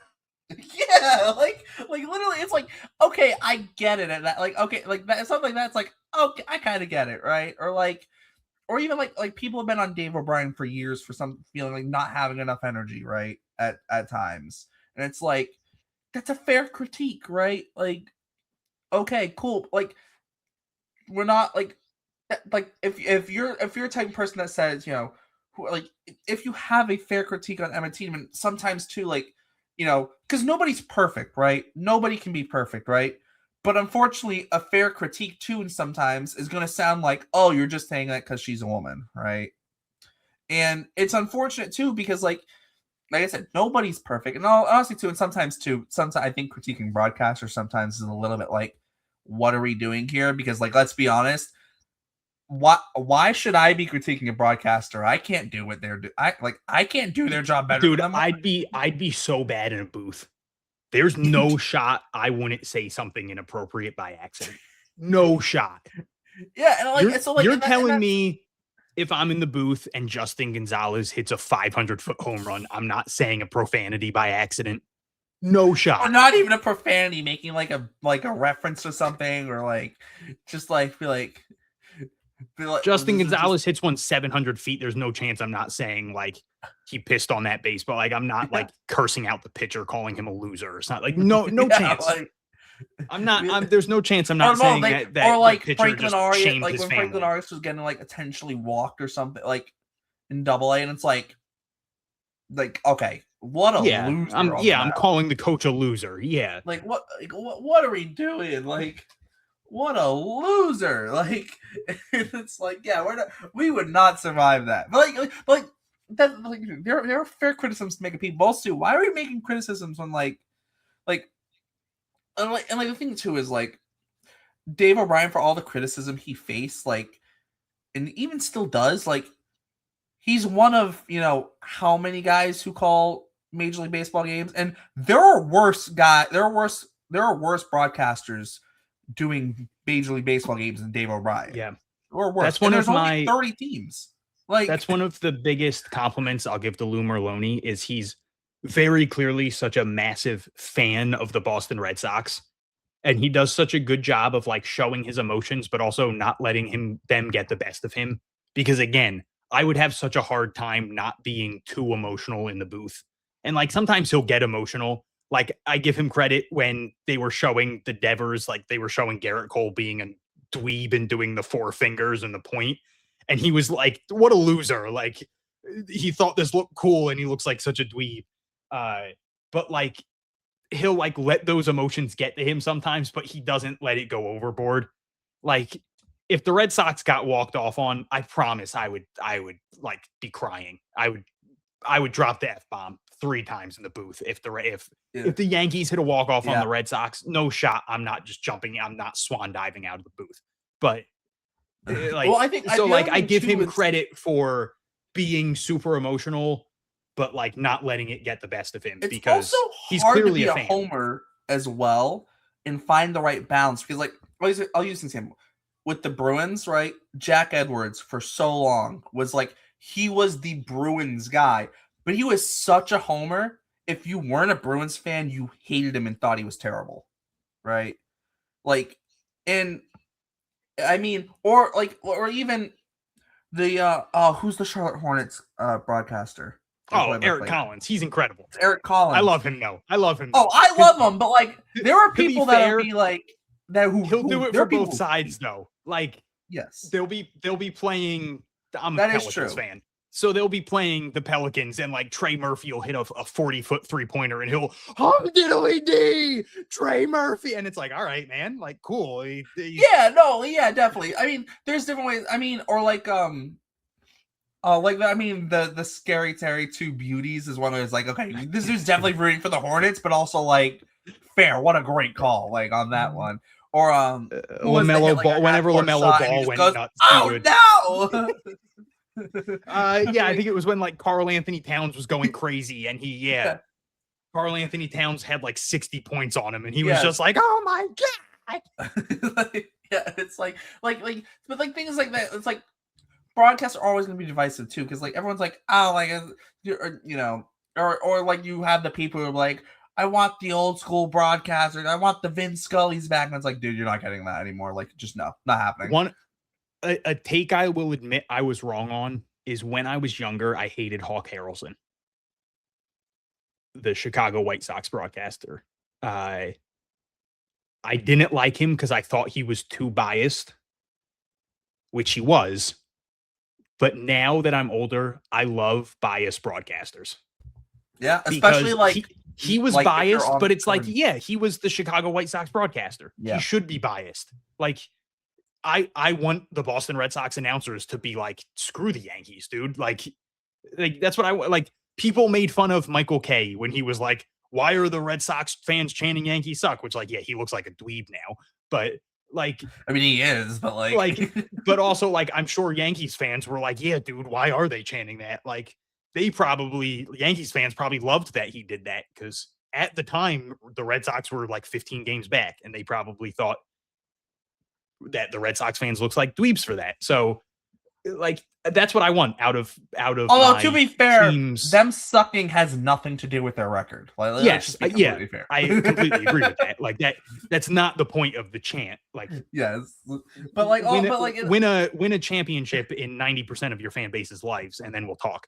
But yeah, like, or it's even like or like, I'll use the example of like the Yankees fans are like, oh, the only thing that matters is winning the World Series, and it's like, when did you last win one? Like, when the Red Sox last win one? Like, dude, I saw a video of a kid who looked like he was like 13 that just kept chanting, that just kept saying like, oh, talk to us when you have 27 rings. And I was like, buddy, you haven't been alive for one. It amazes me that it's like ingrained. Like, I swear they come out of the womb shouting 27 rings. So the Yankees won the World Series in 2009, right? In 2027, a kid born in 2009 is going to be an illegal adult. Yeah. Like, think about that. Literally, this kid was not alive for a single one. And he was like, talk to me when you have 27 rings. And it was like, dude, you haven't been alive for one. It amazes me. We're a minor league show. We should probably be talking about like True, but no, having a good week. But it amazes me. To be fair, it's a valid conversation though. I just do quickly because we were talking about broadcasters and whatnot, but the other thing too, I mean, also too in the minor leagues, like especially in the minor leagues, give me a homer broadcaster every day of the week, like Like obviously, like you're not like let's not crap on some 20-year-old or 19-year-old or whatnot, right? But like, be excited. Like I want you to be excited when Roman Anthony goes yard on a rehab assignment, or Justin Gonzales hits a ball 500 million feet, or Henry Godbout has a 3-homer week. Hello, like and the Red Sox have great broadcasters throughout the system. They have had the same broadcasters at every level for years, except single A. I think what they do is I think it's like Virginia Tech, one of those schools. They kind of just cite like every 2 years they have new broadcasters. It was Giovanni Heater, Carter Hill. Right now it's Braden Shank. Like the last couple of years they've been cycling through just like kids, I'm assuming from the like broadcasting minor or major. Although I think Carter Hill was doing a couple games this week. I could have swore it was his voice, and then he was retweeting some of the videos. So I was like, oh yeah, maybe that was him. Because why else would he have just randomly started retweeting some of the videos again this week? But so maybe he was filling in for Braden. But so that's like the only one that doesn't have like the steady same people for the last 8 years or however many years I've been like watching every single game.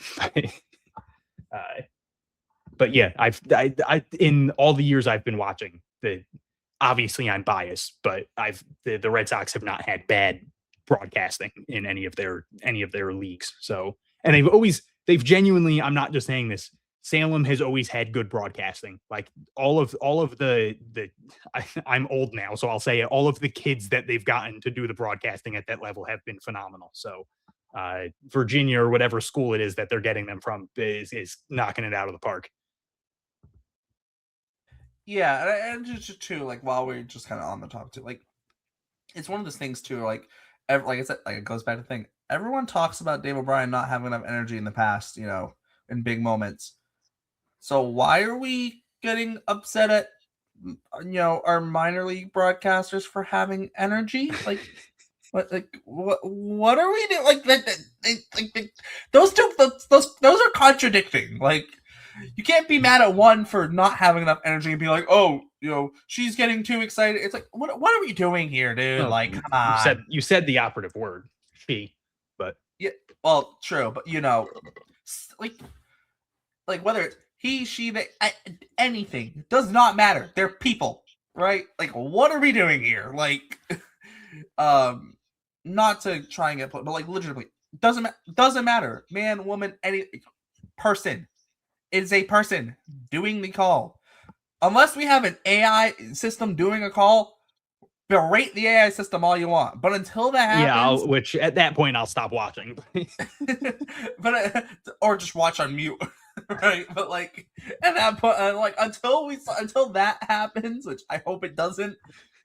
It is a person doing the broadcast. Like they're all people. Like what? Why? That's the other thing too. Like it's like why like if you either have to get upset at all of them for getting too excited or upset at all of them for not being excited enough. Like you can't pick and choose which one you want for which person. However, back to the whole Portland team and the players on the field, I will kind of go back to Henry Godbout, 3-homer week for him. It is actually kind of hilarious. So he now has 10 homers this year. He entered the week with 7 homers, and he was a guy who, we've been talking about guys who, hit homers when they put the ball in the air, and obviously Mason White's got more homers, and Mason White's like the king of that. But like Godbout is up there too, and he's a guy where like I've said it before, not exactly, but like it's not an exact comparison, or not even close to an exact comparison, but like how Christian Campbell really the power really kind of jumped when he got into the Red Sox system. It feels like Godbout could be the type of guy who could have a power jump, and not because he's necessarily hitting the ball harder or anything, but like I said, whenever he hits the ball in the air, it feels like there's a good chance it's going to go, right? And so for Godbout, it's almost, maybe if you turn some of those line drives into not like full-fledged fly balls that have like a 40-degree launch angle, right? But like what one of my coaches when I was a kid used to call it rising line drives, right? It's not like a straight line drive. It's line drive. It's like up in the air. It's like you're the launch angle you would want to hit a home run, essentially, right? You get more of those, right? Because I feel like when you say fly ball, some people think, oh, like pop out to the center fielder. Like, no, we're not talking about those kind of fly balls. But Godbout has, I think Godbout legitimately has a chance to jump into some power and like I said, and not even like the power where it's like, oh, he's just hitting the ball way harder and swinging way harder, which I mean, I'm sure the Red Sox have him swinging harder. But like just in terms of like his profile, right? And that's something that, is potentially really exciting because Godbout has a lot of other things that the Red Sox look for in a hitter, right? You look at him over the course of this season and, you look at his numbers overall, and you go, okay, he's hitting 256. And it's like, that's not like stellar by any means. He's got a 389 on base though, right? Like the guy can work a count. He knows how to have an at bat. It feels like almost, it feels a little bit like a mix of like Chase Mydroth and Christian Campbell in a way, where it's like Mydroth's ability to really work and draw walks to get on base, but then the Campbell aspect and like with Godbout, like you look at his numbers in high A, right? And you kind of look at him and his pull air rate was 90th percentile, right? He also doesn't swing and miss a lot, kind of similar to Mydroth in a way, but you kind of look at Campbell, right? And when Campbell's having so much success and he was driving the ball and getting it in the air and he was being able to drive it. I mean, Campbell was able to drive it everywhere, but especially pull side, right?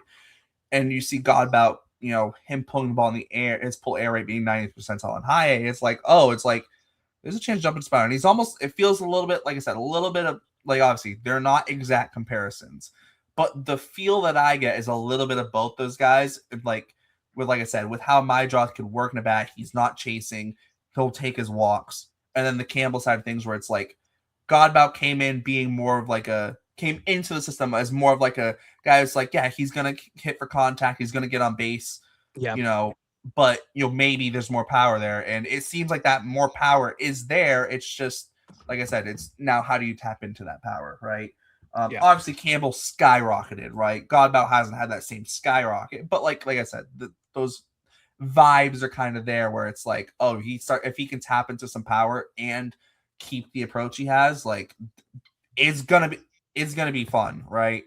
And now too, like just over the course of this year, like I said, he's got 10 homers now and 180 at bats. Like obviously he's got a crap ton of walks as well. So in terms of plate appearances, he's over the 200 plate appearance mark. But you take, his 34 games in Greenville, he had 7 doubles, 7 homers, and he had 22 walks. Obviously in Portland, he's only got 1 walk so far in 9 games. They will come, right? But like you look at his numbers in Greenville, 277 average, 410 on base, and then a 492 slug, right? Like I said, it's only been 9 games in Portland. It's still early, right? But I mean, if he can have a 400 on base percentage, when even a 410 on base percentage when hitting under 280 at a level, like, yeah, the guy can get on base, right? Yeah. So Godbout's going to be one of those. I think he's going to end up being one of those guys a little bit more like Mydroth in terms of like prospect status, where it's like nationally he's not going to get like some crazy recognition or anything, but he's going to be one of those guys where you look at anything, we'll look at him and we'll go, yeah, this guy very much has the makeup of a big leaguer, right? Like he's got the tools to be a big leaguer, and I feel like that we talked about Mydroth for so long. Where it's like the guy's going to be a big leaguer, right? He's going to be a big leaguer. He's not your top prospect, but he's going to be a big leaguer. Godbout feels like he could be in that similar realm of like, he's not going to be, a top 10, 20, 30, 40, even 50 prospect potentially, unless he really jumps like Christian Campbell did. But it feels like he continues on the path, especially look at those numbers in high. Obviously, Double-A is going to be a big jump, and he'll start next year in Double-A. But like, if the numbers like that continue looking like that, like that's a guy who's going to be a big leaguer. He's going to find his way to the big leagues. And That's something I'm excited for at the very least. With Godbout. Other things I do want to touch on just real quick while we're kind of talking about, because Godbout having, the 3 homer week. Obviously, Roman had his homer. Tyler McDonough hit a homer this week. And then Justin Gonzales, Will Turner, and Miguel Blaze all also hit homers this week as well. So those are kind of those are home runs in the week. I'll hand it over to you, Hunter. Who do you want to touch on here in Portland? Yeah, Miguel Blaze had a funny week just because he didn't really play much, and then when he did get an opportunity, he hit a home run. Strange year for him. He's been playing much better as of late. 236 on the year, 13 homers, 13 steals, 38 RBIs. I still don't know what to make of Miguel Blaze. He's still young. He still has the 2020 potential. I still refuse to give up on him. I don't know if he's that's also Rule 5 eligible, which is I'm not another one of really, those weird ones. Yeah, I'm not too worried. I'm not worried, but also too I can see it. Yeah, he's a good defender with 2020 potential. Maybe a team's like, screw it. But like if Akil Baddoo can be taken in the Rule 5, but I don't know. Maybe it's foolish of me, but there's still a part of me that just refuses to give up. You can any given week you can watch Miguel Blaze play. You could, if you know nothing about baseball, you could go to a week of Portland games and you could leave thinking Miguel Blaze is the best player on planet Earth. Now you could also go to any given week and be like, that guy maybe shouldn't be playing baseball, but who knows? Henry Godbout had a funny week just because he had 4 hits and 3 of them were home runs. Will Turner, 4 for 13, 2 doubles, triple homer. Obviously, he also had, again, one of the greatest home run robberies you'll ever see.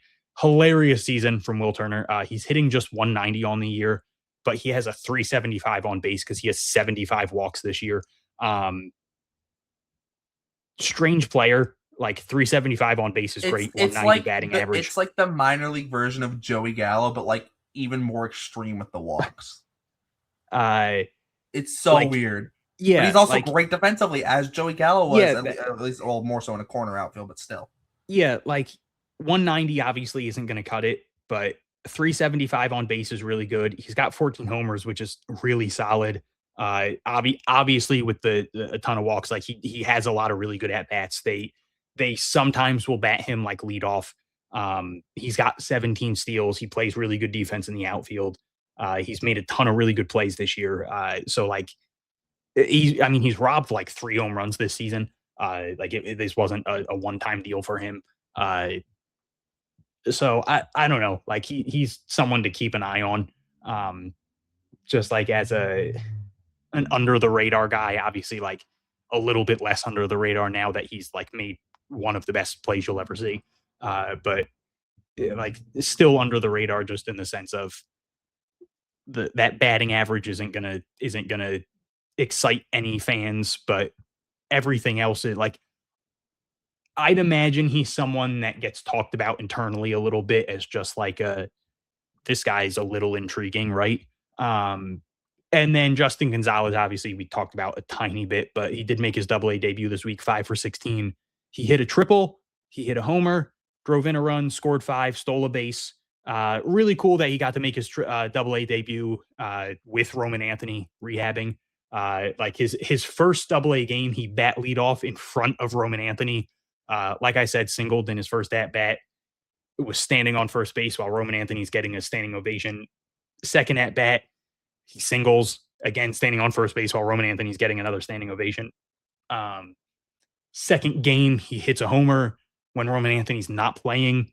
So it's like fans are still there because they're excited. They're maybe hoping Roman Anthony's in the lineup anyway, or maybe like he's going to pinch hit or something.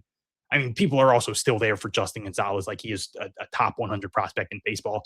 But like fans are buzzing because of Roman Anthony.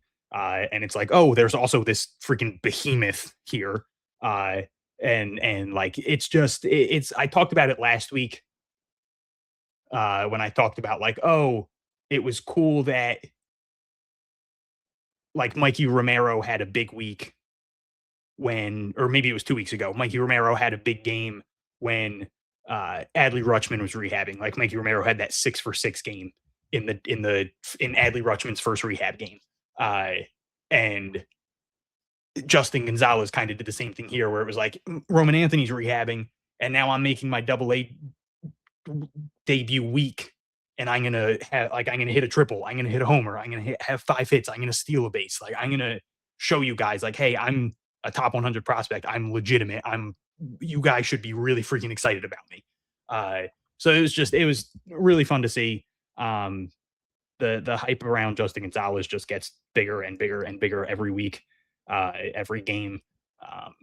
Yeah, running out of things to say about Justin Gonzales. He's very fun. In a lot of systems, I would have him as the best prospect in the system. Like,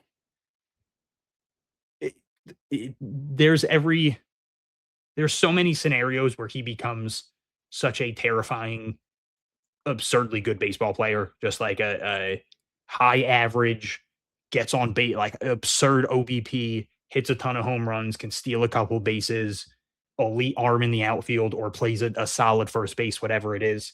Like he can be such a good baseball player, but it's like Franklin Arias is ahead of him. And then there's a guy in single A that we'll talk about, Franklin Primera, where it's like in so many systems, he'd be the number one prospect. Like the Red Sox, for as much as people want to talk about how they like gutted the farm system at the trade deadline, they still have 3 prospects who I would put toe to toe with like any top 3 in any system. Like that's how high I think of them. And obviously I'm biased and we talk about this system and I focus on this system more than any other system in the league. But like, I'd like to think I like look around the league enough. And it's like, I would put this top 3 against just about any other top 3 in the system. And I really wouldn't blink, man. Like this 3 is disgusting. Like I feel bad because I don't, again, I said it the other week, I really should start putting the notes together, but someone important said it the other day that, and it like got like big news. They compared Franklin Primera to Miguel Blaze. That wouldn't be big news, to Miguel Cabrera. They said like, when I see him, I see Miguel Cabrera. And it was like a big prospect guy. And people were like, oh, holy shit, should I be paying attention to Franklin Primera? And it's not like it wasn't a Red Sox guy. Ross Jensen, CEO of Statline Scout and Prospects Live. Like this is like Franklin Primera reminds me of Miguel Blaze. Yeah, it's premature to comp him to a Hall of Famer. Oops. Like that is not a light comparison, man. That is one of the greatest hitters of all time. And he is comparing a 19-year-old catcher to one of the best hitters in baseball history, a guy who won a Triple Crown. Like Franklin Primera, and obviously he's a 19-year-old. He's only in single A. He's only played like 36 games or whatever. But like anyone that has watched Franklin Primera play, it's just the dude's insane. Obviously we're in Double-A right now. I shouldn't be talking about him right now, but like the Red Sox have a big 3. Or I don't want to be doing this big 3 talk again, but like they have it's so not much a big talent. 3 on the same level, but like if you're talking top 3 prospects, like that, those 3, like there are a few teams who probably have them. Like for example, like the Dodgers, Mariners, probably like the Rays because of Gillen and Emerson, and then Bodine. Like okay, cool. Maybe the Brewers or like, but like there's not a ton of teams that are gonna have 3 prospects like that are gonna clearly beat like I said, the Dodgers. Cool. Okay. Yeah. Whatever. The Mariners. Yes. But Cade Anderson also just made his big league debut, right? Like the Rays. Yeah. They also got gifted, the number 2 pick in the draft lottery. So, they got to add Grady Emerson to their, to their prospect pool. Like, yeah, no shit, Sherlock. No wonder why, like, so like, yeah, there are going to be a couple teams that they're going to be, there always are, right? There's always going to be those teams that, are going to, but like, it doesn't, like the Red Sox though are like legitimately though, like up there for, if you're just looking at a team's top 3 prospects, right? Like you don't get much better than the Red Sox. There's, like I said, maybe 4 or 5 teams that are, better, maybe 6, but I like, they're absolutely top 10 for sure. Right. Yeah. And that's probably me giving credit to a couple other teams more than I should be. Right. If I'm saying they're just top 10, right. They're probably pushing top 5. And like I said, when some of those systems, like for example, the Mariners, who have 2 pitching prospects in the top 10, like, yeah, okay, you're not going to beat that. Okay, cool. Like, cool. Good for you, Mariners. One of them also just made their big league debut. So we'll see how long Kate Anderson's a prospect for. Right. So, and it's the same thing with, like, you start looking kind of, you could, if you want to, if I don't know if you argue the Tigers, but I'm saying like Max Clark made his big league debut, and if you want to start, maybe the Guardians don't have like the high level prospect, but like on how Hanal made his big league debut already right now. So like, I mean, I also personally disqualify people when they make their big league debuts. Well, that too, right? But like, yeah, like I said, there are going to be a couple teams that are going to have a jump on the, like I said, like the Dodgers. Like, okay, cool, bro. Like, Josue De Paula is a freaking maniac, and like they traded Zaire Hope, who was their 4th best outfield prospect, and like he's still a top 25 prospect in baseball. Yeah. Like, okay, like even if you want to call it Dodgers inflation, okay, cool. Like what? That's still an obscene system, like farm system. But yeah, we'll talk about Primera when we get there.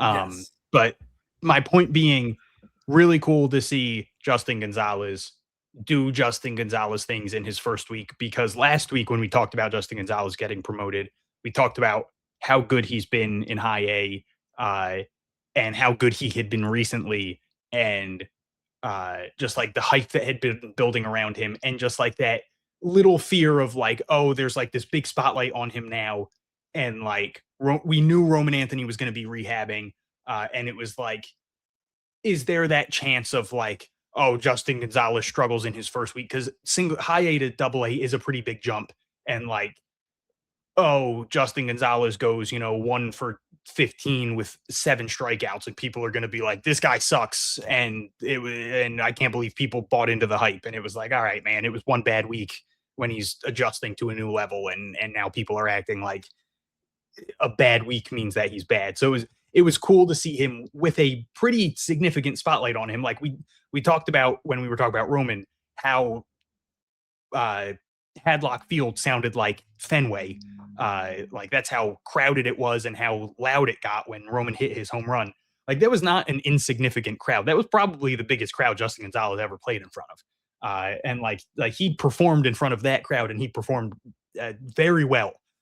So it was cool to see him immediately do well in front of a crowd like that. To me, it bodes well to seeing Justin Gonzales in Fenway in a year, because at this point, it wouldn't surprise me if he's making his Fenway debut a year from now, because he's a monster. Yeah, and the one great thing about him being in the Red Sox farm system, he gets a lot of time learning how to hit the ball over the monster. I love the fact that they're just like, we got Greenville and Portland, we're just going to put monsters out there, and we'll let you guys learn how to hit over it, because why not? It makes sense. Learn the dimensions, man. Especially not even to learn to hit over it, but to me, have the left fielders learn how to play it, man. Okay, here's a quick point on that too. Yeah, I don't know, if it was me and I was a big league team, I'd almost want to own the AAA team that is an affiliate of mine, and have their ballpark be the exact same dimensions. Yeah. Like, I don't understand why you wouldn't want, obviously, when you get down to, like, obviously no big league team's going to own all their, minor league affiliates, but like, really AAA, like, cool, like, because like, you think of like spring training and like JetBlue Park almost, right? Because the left field wall is good, like the net where like people sit, but then it's also got like the top part. That's a little bit, but like for example, like think about like famously dropped a home run ball. Yeah. But think about like that, like the triangle in right center field, right? And how that can be, something that is a weird thing that players don't typically deal with. Or or like down the right field line at Fenway, right? Like those are things where it's like, that's an advantage to have, even just during spring training. Now I'm at like I said, Worcester's different. Like, and I'm not going to take anything away from Worcester. Because it is a beautiful ballpark, but does not match the dimensions of Fenway at all. Not at all. At least there's no more wind tunnel in Worcester. Albeit, also too, like, think about early Worcester, wind tunnel, catchers who couldn't catch, like, not the greatest pitching staff. Not a great recipe for the Woo Sox. But with that, though, obviously, touch on some guys. Anyone else want to touch up on the position player side of things in Portland? Cool. Pitching. I'm going to run through a couple things real quickly here, just in terms of starting pitchers, because this week there are actually a few solid performances. Dalton Rogers, in his start, he got the win. He went 5 and a third innings. Did go 6 hits, but just 2 runs, 1 walk, 8 strikeouts. Michael Sansone, 6 innings, 2 hits, just 1 run, which is off a homer, 6 strikeouts. He walked 3. Devin Futrell, 6 innings, 6 hits, 2 runs. Did also give up a homer, but 4 strikeouts, just 1 walk. Hayden Mullins, 5 innings, 6 hits, 2 runs, only 1 of them earned, 8 strikeouts with just 1 walk. That's 1, 2, 3, 4 really good starts in Portland this week. That's something too where, that's always nice to see at a level where at least half the games have solid starts, and especially with the minor leagues, and depending on how many pitchers your team might have that week, and who can pitch when, because as we get to different, like we've seen like we've seen like Nathan Hickey this year, right? Like it's like, well, we're out of pitchers, so go on the mound as we somebody's got to pitch. It's nice to see the starters give some length and actually help out the arms in the bullpen as well, and not have to go to position players late in games. But that's kind of my pitching, at least my starting pitching run through. Anything, Hunter, that you want to talk about on the pitching side of things? I know we've run really late.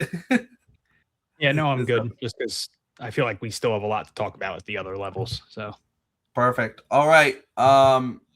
So that's all for Portland. We're gonna bump to Greenville now. There's a few things to talk about in Greenville. Obviously, there were a few homers. Well, also I think Salem we're gonna have a lot. Salem went nuts, man. Yes. But this week for Greenville, homers for Ronnie Hernandez, Nazan Zanatello, Gerardo Rodriguez, Isaiah Jackson, Luke Heyman, and then Maximus Martin with a pair of homers as well. Maximus Martin actually had a really good week. Unfortunately, so just real quick, as I'm kind of looking at this, so I'm trying to do math in my head real quick. Typically, we look at the last 7 days on MiLB.com for stats, but now we're recording on Tuesdays, and so it counts the current day as one of the 7 days. That makes no sense. Last 7 days.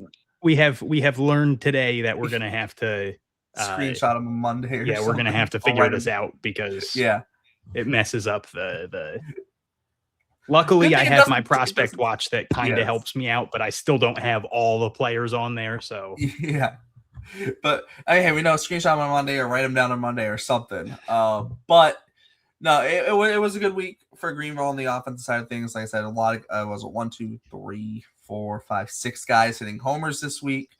Obviously, like I said, Maximus Martin, he had 7 hits this week. 7 for 18, 3 doubles, 2 homers. Yep, 3 doubles, 2 homers.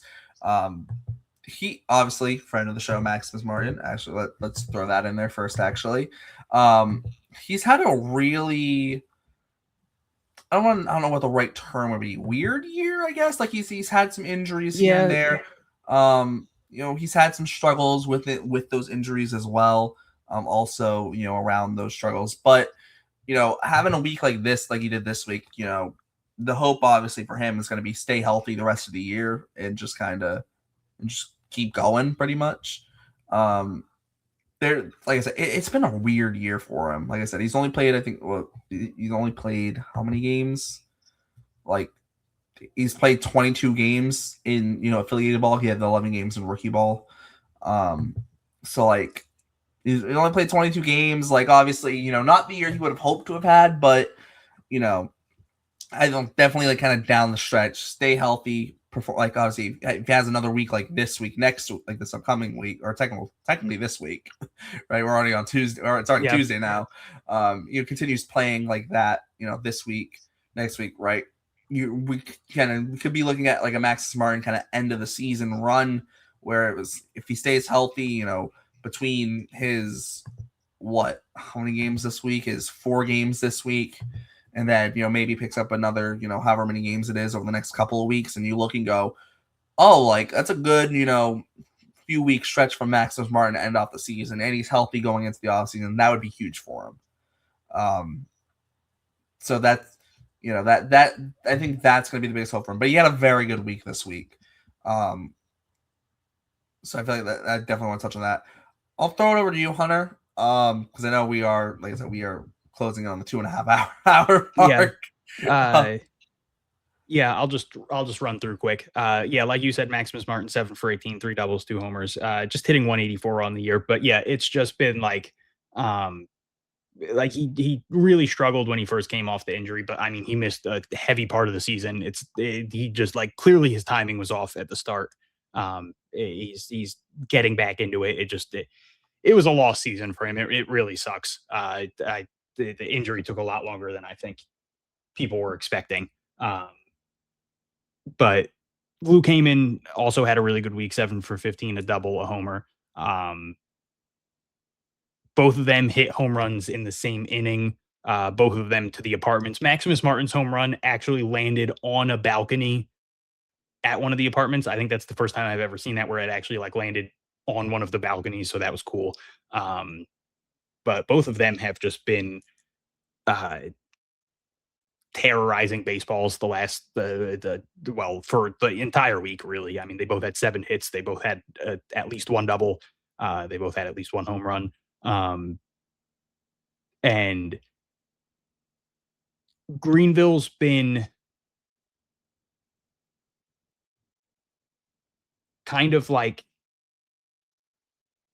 it feels like every week they have a couple guys doing something. I mean, like for the most part, since mid-June, Antonio Anderson has been massive for them. Isaiah Jackson's been hitting a ton of home runs. He's up to 19 now. Ronnie Hernandez has been fantastic most of the season. Gerardo Rodriguez has been solid. So like they've just, Yoferi Rodriguez has been good a large portion of the season. So like Nizan Zanatello had a home run this week. Like they have people who like every week kind of seem to step up. And this week it was Martin and Heyman. And it's just even when the record isn't great, I feel like Greenville does a good job of just like kind of always giving the fans a show. And it's always been fun. And it's just I'm hoping that they can end the season on a high note. And I think that that's going to start with, hopefully, like you said, Martin continuing this trend. It feels like he's, again, just like he didn't have his timing when he first came back. It seems like he's figuring things out. It really sucks that this has been his season, because he's a very good prospect. And it just, he missed such a large portion of the season. And when you miss the first 4 months of the year, you're not going to have your timing. So yeah, I hope he can, have a strong week to finish the year out.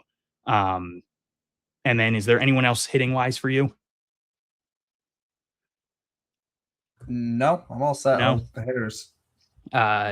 Pitching wise, Barrett Morgan made his high A debut. Didn't give up a run or even a hit over 2 2/3, walked one batter, struck out 6. He looked phenomenal. Dylan Brown for the second straight week got screwed by a rain delay. Gave up one run or one hit over 3 scoreless innings. This was the second straight week where he threw 3 scoreless innings and then had to get taken out because of a rain delay. Struck out 4, didn't walk any. He's been really good all year. 130 strikeouts to just 36 walks in 95 innings. Really good draft pick by them last year, left-handed pitcher. I think from Old Dominion. I might be wrong, but I want to say he's an Old Dominion guy. Yeah, I think he's Old Dominion because I feel like he was one that like a couple of the Old Dominion guys were excited about. But I could be wrong. Where is Dylan Brown? Yeah, Old Dominion. Okay. Yep. I was looking for it too. Alex Bouchard, 3 2/3, 3 hits, 1 run, 6 strikeouts. I think he had like 16 whiffs. Changeup looked really gross. He's been racking up the strikeouts lately. I said it a couple weeks ago. I really like him out of the bullpen. Obviously, I mean, he started this game, but I really think that he could be a really good bullpen piece if they kind of decide to go that route with him. Like, I think giving him shorter outings would really maximize him as a prospect. Jacob Myers, 3 1/3 shutout innings, struck out 7, walked 3. He's looked really good the last couple outings. Down to a 4.03 ERA on the year. He's got like a 3.06 or something like that since moving up to high A. And then Brady Tygart allowed 1 run on 2 hits over 4 1/3 innings. Walked 1. Wait, did he strike out 7?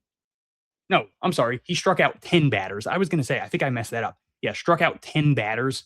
3.97 ERA, 128 batting average against, and 0.79 whip in 3 appearances since being promoted to high A. Like, he's just been phenomenal since moving up. The numbers weren't great in single A, and he's just been dominant since moving up in 11 1/3 innings. So it's been really good to see. Absolutely. I'm cool with that. I'm cool to move on to because I know there's a lot to talk about. Because I just want to preface this when we get to getting to Salem here. Salem decided to start the week with a 21-4 win. Just a light beat down to start the week. The reason I bring that game up as well, it's actually hilarious. So I'll just read, for the starters. 2 for 5. I won't say any names, just read through the line. 2 for 5, 3 for 6, 2 for 3, 2 for 6, 2 for 4, 3 for 5, 3 for 5, 3 for 4, and then 3 for 3. Absurd. Crazy. Every single starter had multiple hits for Salem. I don't know if I can't remember the last time I've seen that. It's crazy. Yeah. In that game, Franklin Primera had 2 doubles, a homer, 7 RBIs, and he only struck out once, which is his only strikeout of the week. Yeah. I mean, he literally scored a touchdown in an extra point in RBIs. Mm-hmm. Like, I mean, obviously, it's also one of those games too where when the opposing starter goes 2 1/3 and gives up 10 runs, like it is also just I find it a little bit funny that they scored all 21 runs, in 5 innings. Just I find that just hilarious. It's like you know what, we've scored 21. Well, we're done for the night. Like pack it in, boys. Just let's get this game done and over with before it takes 5 hours. Like what what? Like what do you mean you scored 21 in 5 innings? Like this was one of the games where it's like if there was ever an argument for a mercy rule in the minor leagues, that game's your argument. Yeah. Like just demolished them. Yeah. The game was like it was 4-0 after the first, 5-1 after the second, and then it was 12-3 after the third, and then 15-3 after the fourth, and then 21-4 after the fifth. Like, you're not coming back from down 17 in the last 4 innings there. It's just not happening. And obviously neither team scored after the fifth, but like I said, just absurd game. And then speaking to the week as a whole as well, the home runs this week for Portland. Obviously, like I mentioned, Primera had a homer in that game with his 2 doubles, obviously, in that game. Then also Starlin Nunez had a homer. Claver Salazar had a homer as well. And then Luis Andujar, Andrew Zapata, and then Adonis Guzman all also had homers this week. If you were to just go and look at the stats for this week in Salem, like the numbers are just stupid. They're stupid. Yeah. I mean, like I said, I don't know what to tell you, but like I said, the numbers will be stupid. Also, too, Opata this week also just on top of the homer also stole 4 bases this week. Just add to it. Yeah. It's a crazy week. Slaughterhouse, Joel Ortiz, Crooked Eye, Joe Budden. Who am I missing? Royce the 5'9". There we go. Slaughterhouse. One of the best rap groups of all time. In Salem, obviously. But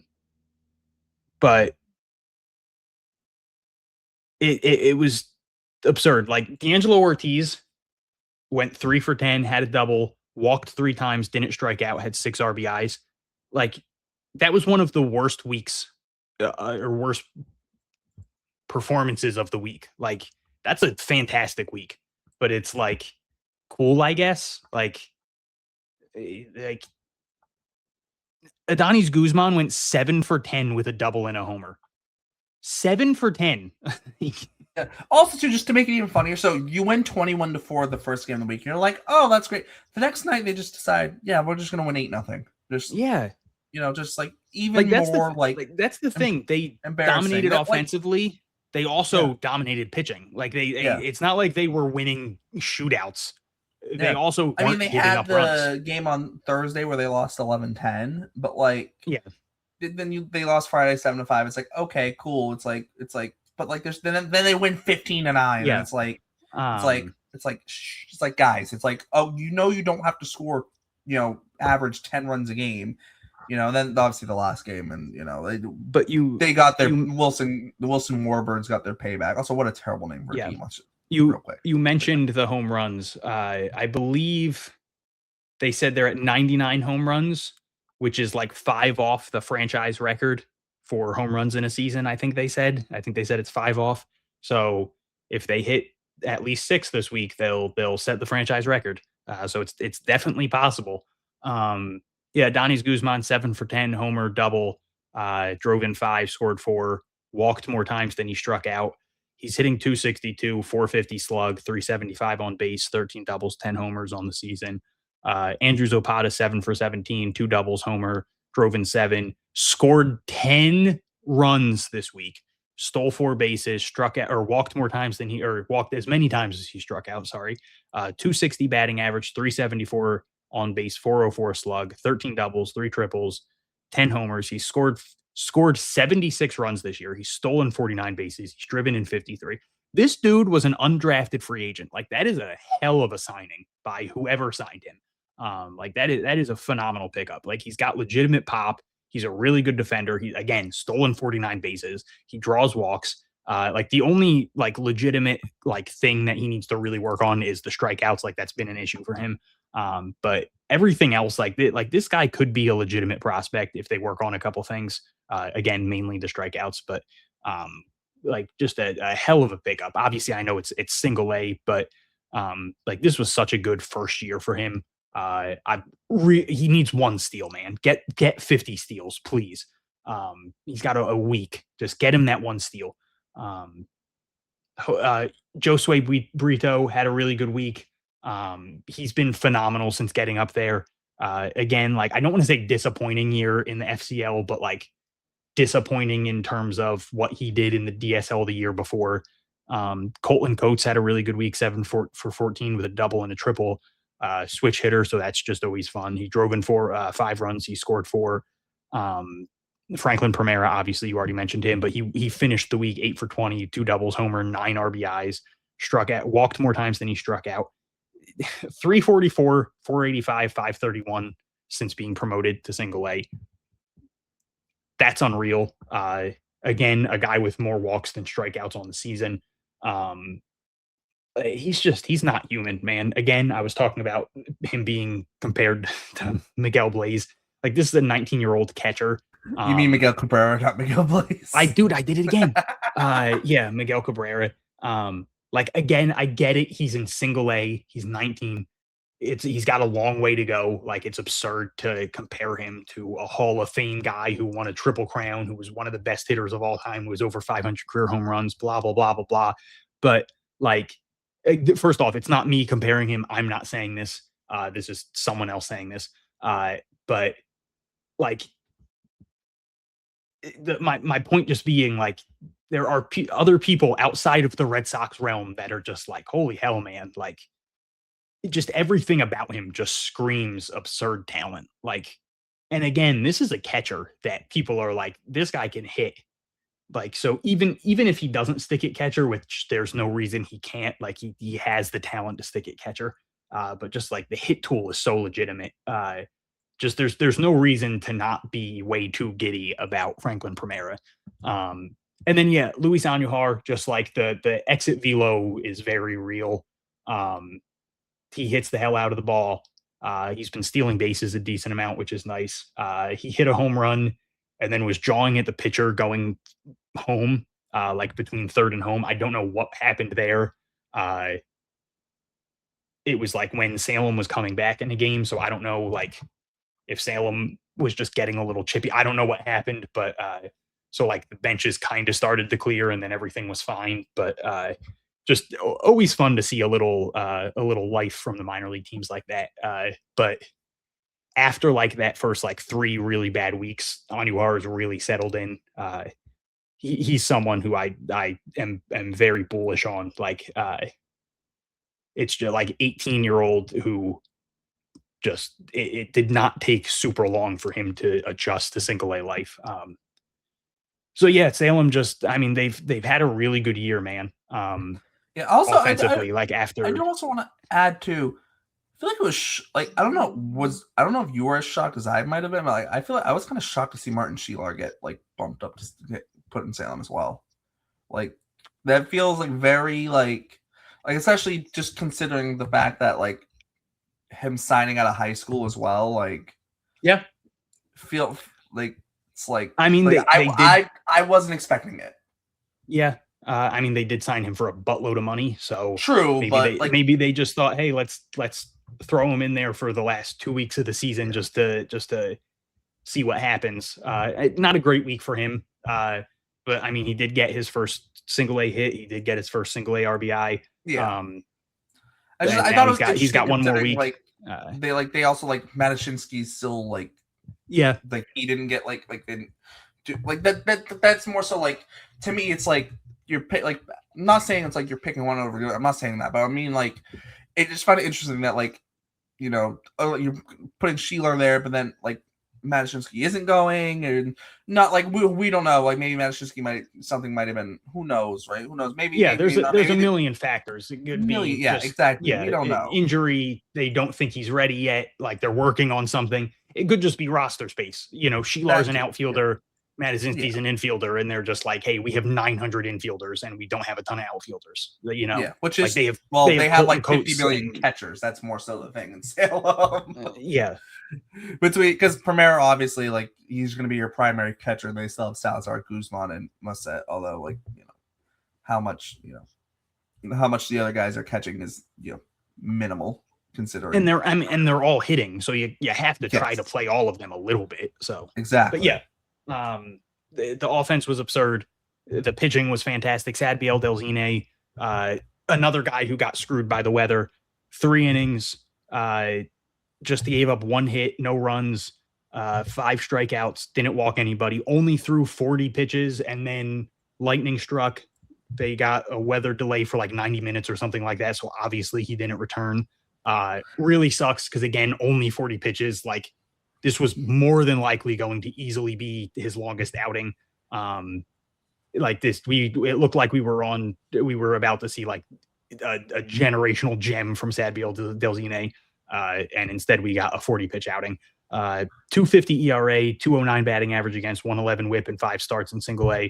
23 strikeouts, just 6 walks in 18 innings. Like, I don't want to just keep harping on it, but this dude's so legitimate. He's so fun to watch. He commands the mound. Just everything about him is fun to watch. Just if you get a chance, this is gonna be. He's got one more start in him this year, so try to watch Sadbiel Delzine start this week because it's the last time you're gonna see him in 2026. Yeah. Also, too, like this isn't the this is like I don't know how to put like.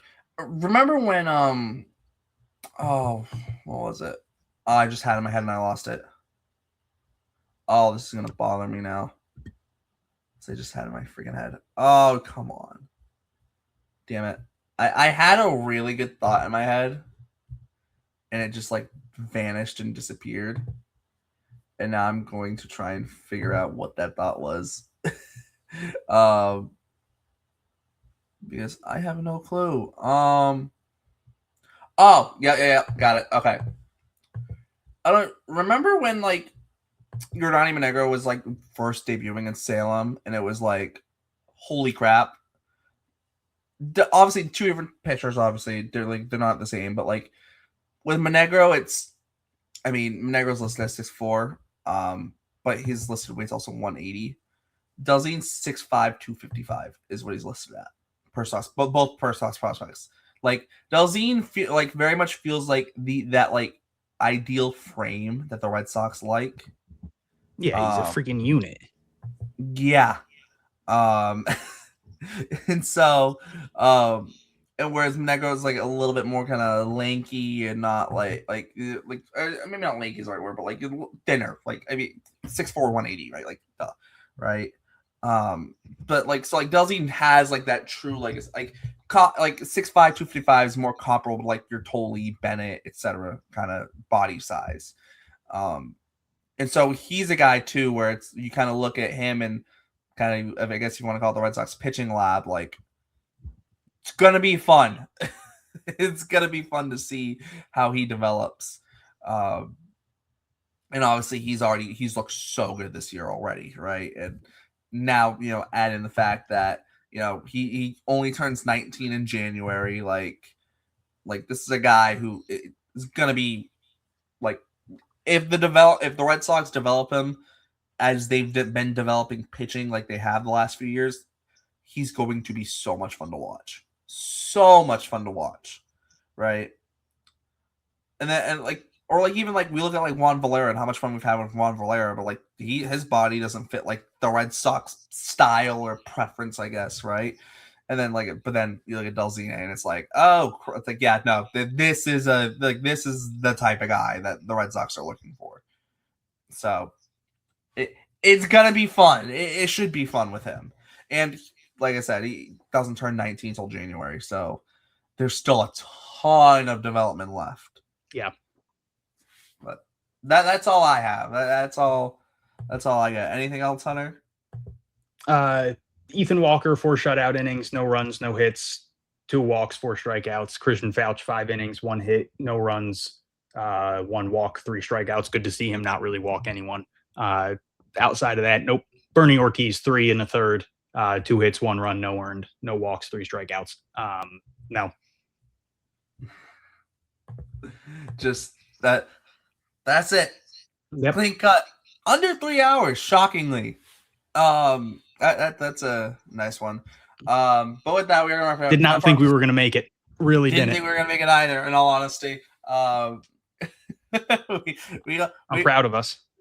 Look at us. Maybe we don't spend so long talking about broadcasters and rehab stints and there was Trevor a lot. Story and we had 3 rehabbers. That's a lot of topics. We spent a lot of time on Trevor Story. We did. We did a lot of time on Trevor Story. All right, Trevor Story, we're spending like 30 seconds on you next week. Sorry. Your time, you've taken up all your time this week. He'll be in the majors by next week, I think. So, well, maybe we'll see. We'll see. We'll see with the luck of the Red Sox at times. I don't know. He might be back on the injured list. Who knows at this rate? Sorry, but I mean, hey, I don't mean he'd be injured. I mean more like Phantom IL. Like at this, more so bad. With that though, we're wrapping this thing up. We're getting this show done and over with before the 3-hour mark. As always, my name is Derek. I'm here with Honor. Thanks for tuning into the Pesky Report, and we will see you next time.